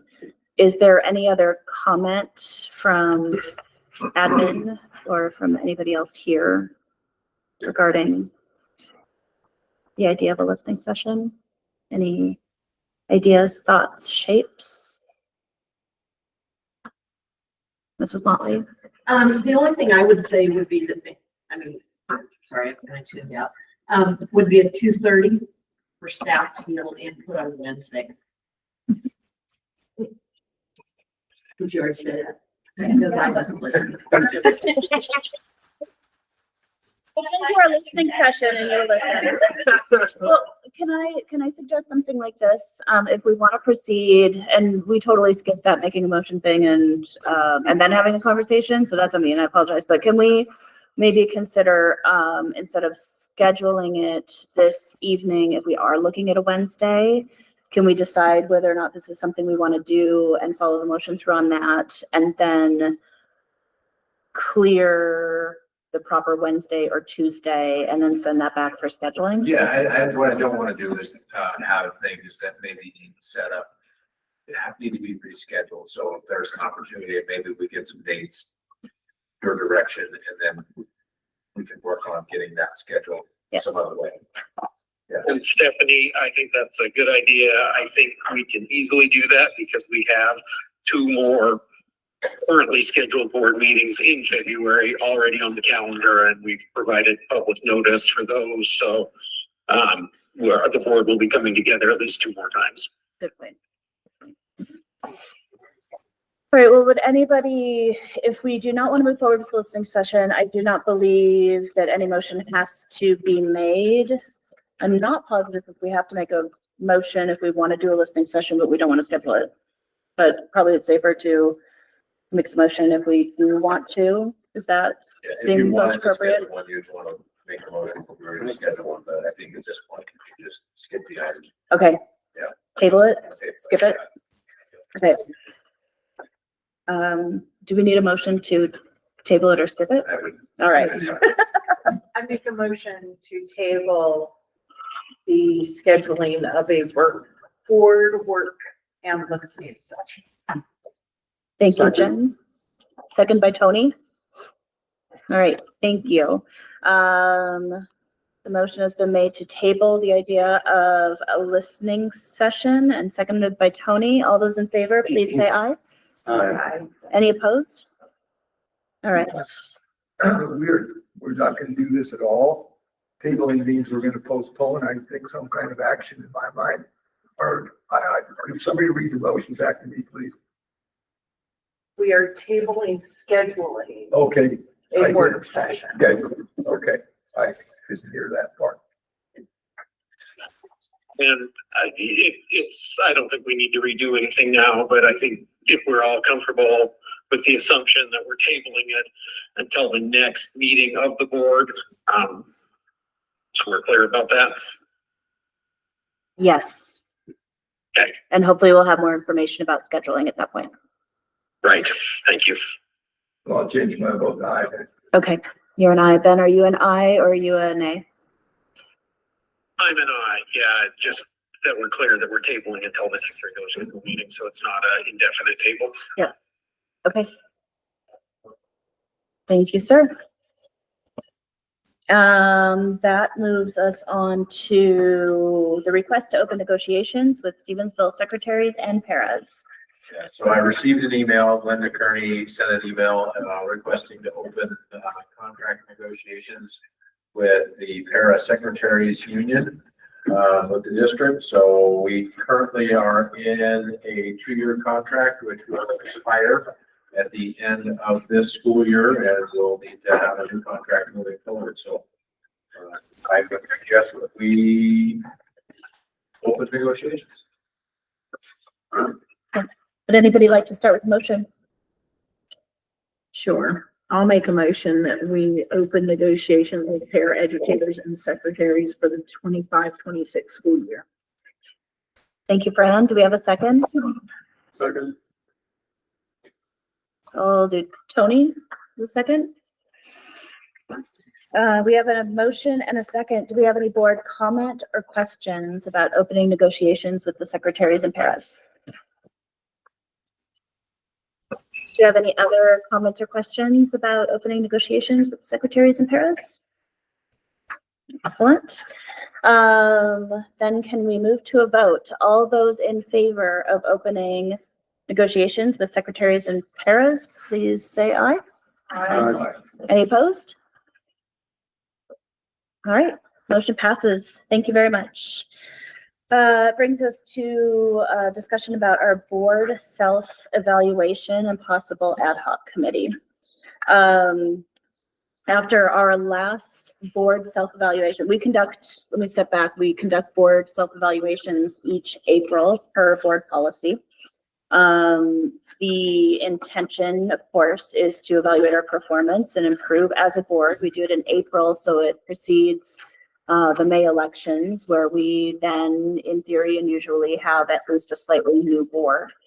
After our last self-evaluation, there was some discussion about our tool being fine, maybe not the perfect tool for us. And so in governance, we've talked about it and wanted to toss it back to you guys, to the tool, the evaluation tool is in your packet. Wanted to see what you guys thought as far as evaluating our options. We could reuse this tool. We could modify this tool, but keep it as a base, or we could research and come up with a new evaluation tool. If we're going to make a change, we probably should assign some people or get volunteers to do that work. And it would likely need to be set by a meeting in March. Right now, we only have one meeting in March, so that it is usable by our April board meeting. So it's kind of a tight turnaround. Would this not fall under the governance committee's realm? It certainly could. So we just wanted to invite you guys to see, not to vary too much from procedure, but, or norms, I guess, that we're establishing, but to see if anybody else was interested in doing this work. But otherwise it could be sent back to governance. But there's a lot going on in February and March, and just wanted to see if anybody would put their hands on it. Dig in a little bit. Dan, do you have any other thoughts? No, that's exactly, that talked about it. Idea was to give some of the board members the opportunity, if they wanted to participate. Create or help create or make a decision regarding the board's evaluation. So that is, the other option is to request that it get updated or modified and sent back to ad hoc or governance. So thoughts, questions, comments, motions? I guess my only comment, I want to word this. we already have a tool, correct? Mhm. And since I wasn't on the board last year, did the board members that were on the board at the time, do we feel like that was not an adequate tool? Is that why we're looking at redoing the tool? I can tell you my take on it, but I don't know, maybe anybody else that was here. And Simon too. I have my own opinions, but. I felt like the tool, there was too many questions that we looked at and we're like, we don't care about that answer or that answer. There was, so, This is the tool that you guys used last year? Yeah. Okay. so it was just kind of cumbersome and it would have been, there's probably a few additional questions that we could ask, but we could also eliminate a lot of questions or consolidate. And then it's a 1 through 10 format, which doesn't give you real perspective on what the tendencies are or how people really feel about things, I don't think. I will tell you personally that looking at this tool, I like this evaluation. I think it's well written and fine. I just think it's excessive and I think that it could be adjusted to suit us better. I think, I guess my biggest problem with it, this is obviously my first time seeing it. Mhm. And this action occurs frequently, occasionally, rarely, or never. And I filled it out today or Friday, but the options don't, it's not asking a frequency on it. Right. And It doesn't always so fit. I don't, and I'm with you, there's some that are just, we just don't use because, like you said, and I'm glad you said it, we just don't care. It just kind of goes with the job. But I think if we just changed what we're asking us to answer, it would make a lot more sense, if that makes sense.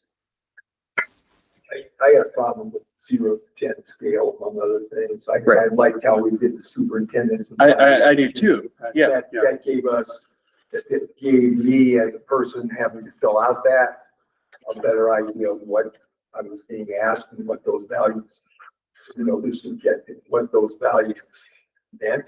It was easier to discern. I don't know what a 0 versus a 5.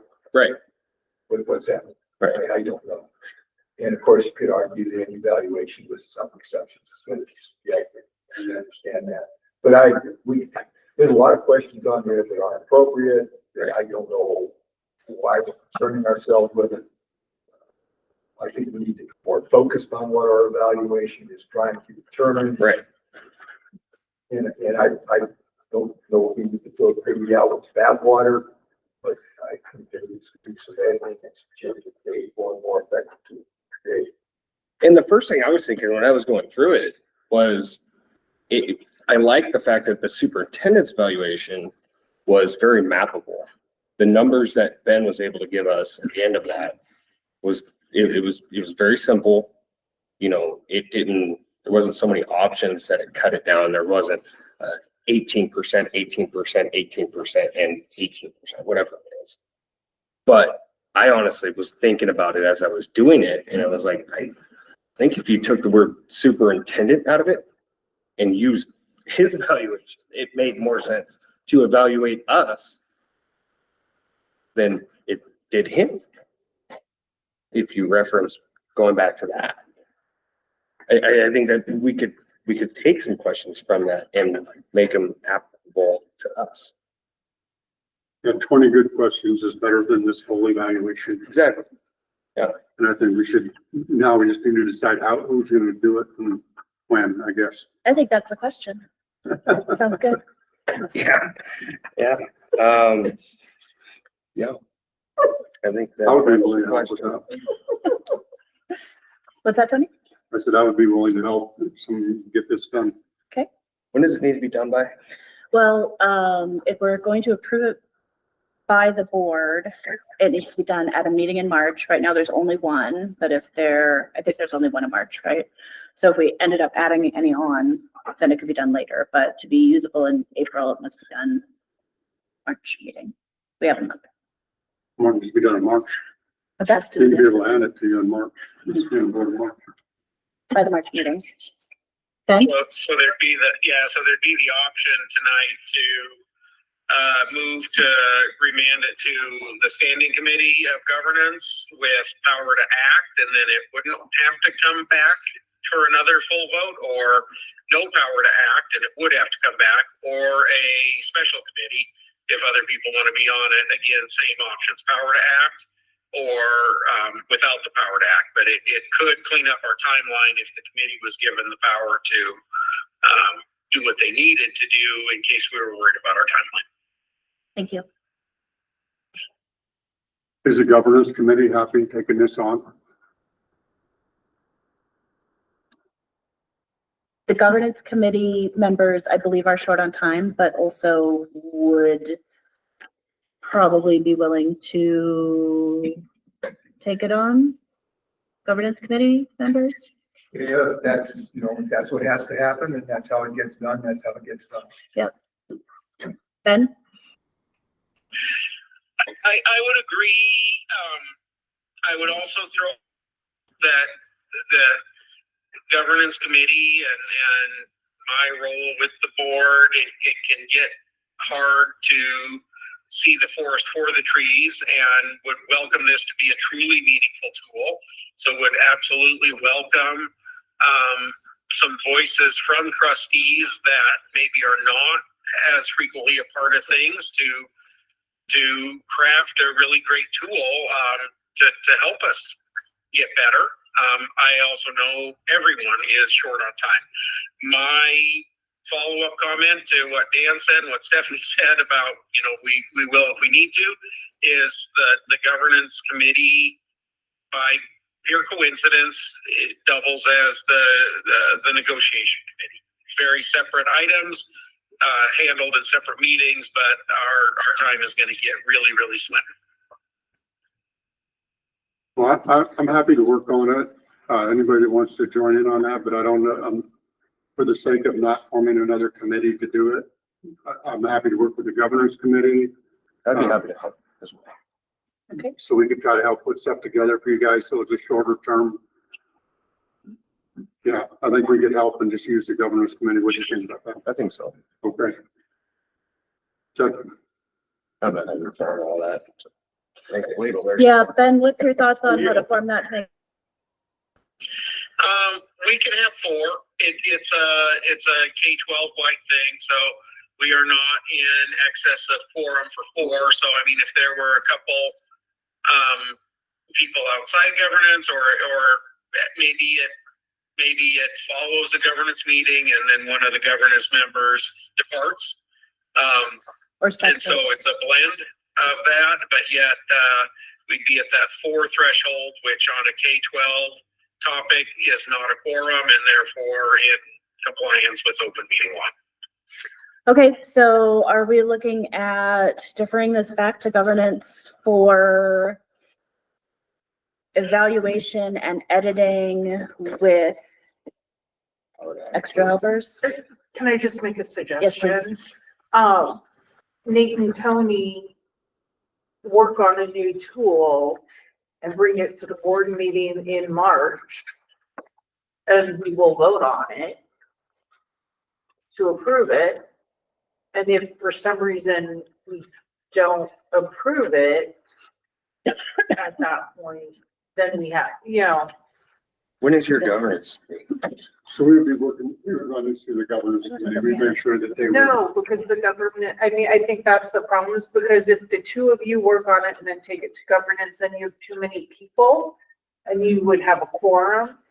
So just the two of you work on a new tool and bring it to the meeting. And I think that could be avoidable by having one of us sit out or step out or Well, I mean, be an I'm just observer. No, I appreciate that. I Trying think to, I that's, mean, you guys are saying that you don't have time also to limit that. Well, I think we're dealing with 5 people that necessarily don't have the time to head this whole thing up. But if Tony and I can work something together to bring it to a couple more sets of eyes and refine it. and then we can bring it to meeting. Let's do that. Or consider that for a motion. I could join in that to help with the process of what we did with the last evaluation. Sure. Superintendent evaluation. As a procedure with that, if you had trustee Bean and trustee Hudson work on a modification of the tool and submitting the tool to the governance committee, then they can take the tool and evaluate what work has been done. And then you're not going to have the issues with having. Yeah. Excellent. I would be happy to make a motion What is your motion? based around what we were discussing. I make a motion that trustee, Tony Hudson and Nathan Dean work on a, board evaluation to be presented to the governance committee for approval through the governance committee for us to do a self-evaluation in April per board policy. Second. We have a motion and a second for trustee Hudson and trustee Bean to work on a proposal for a board self-evaluation to be submitted to the governance committee to be ready to use by the April board meeting.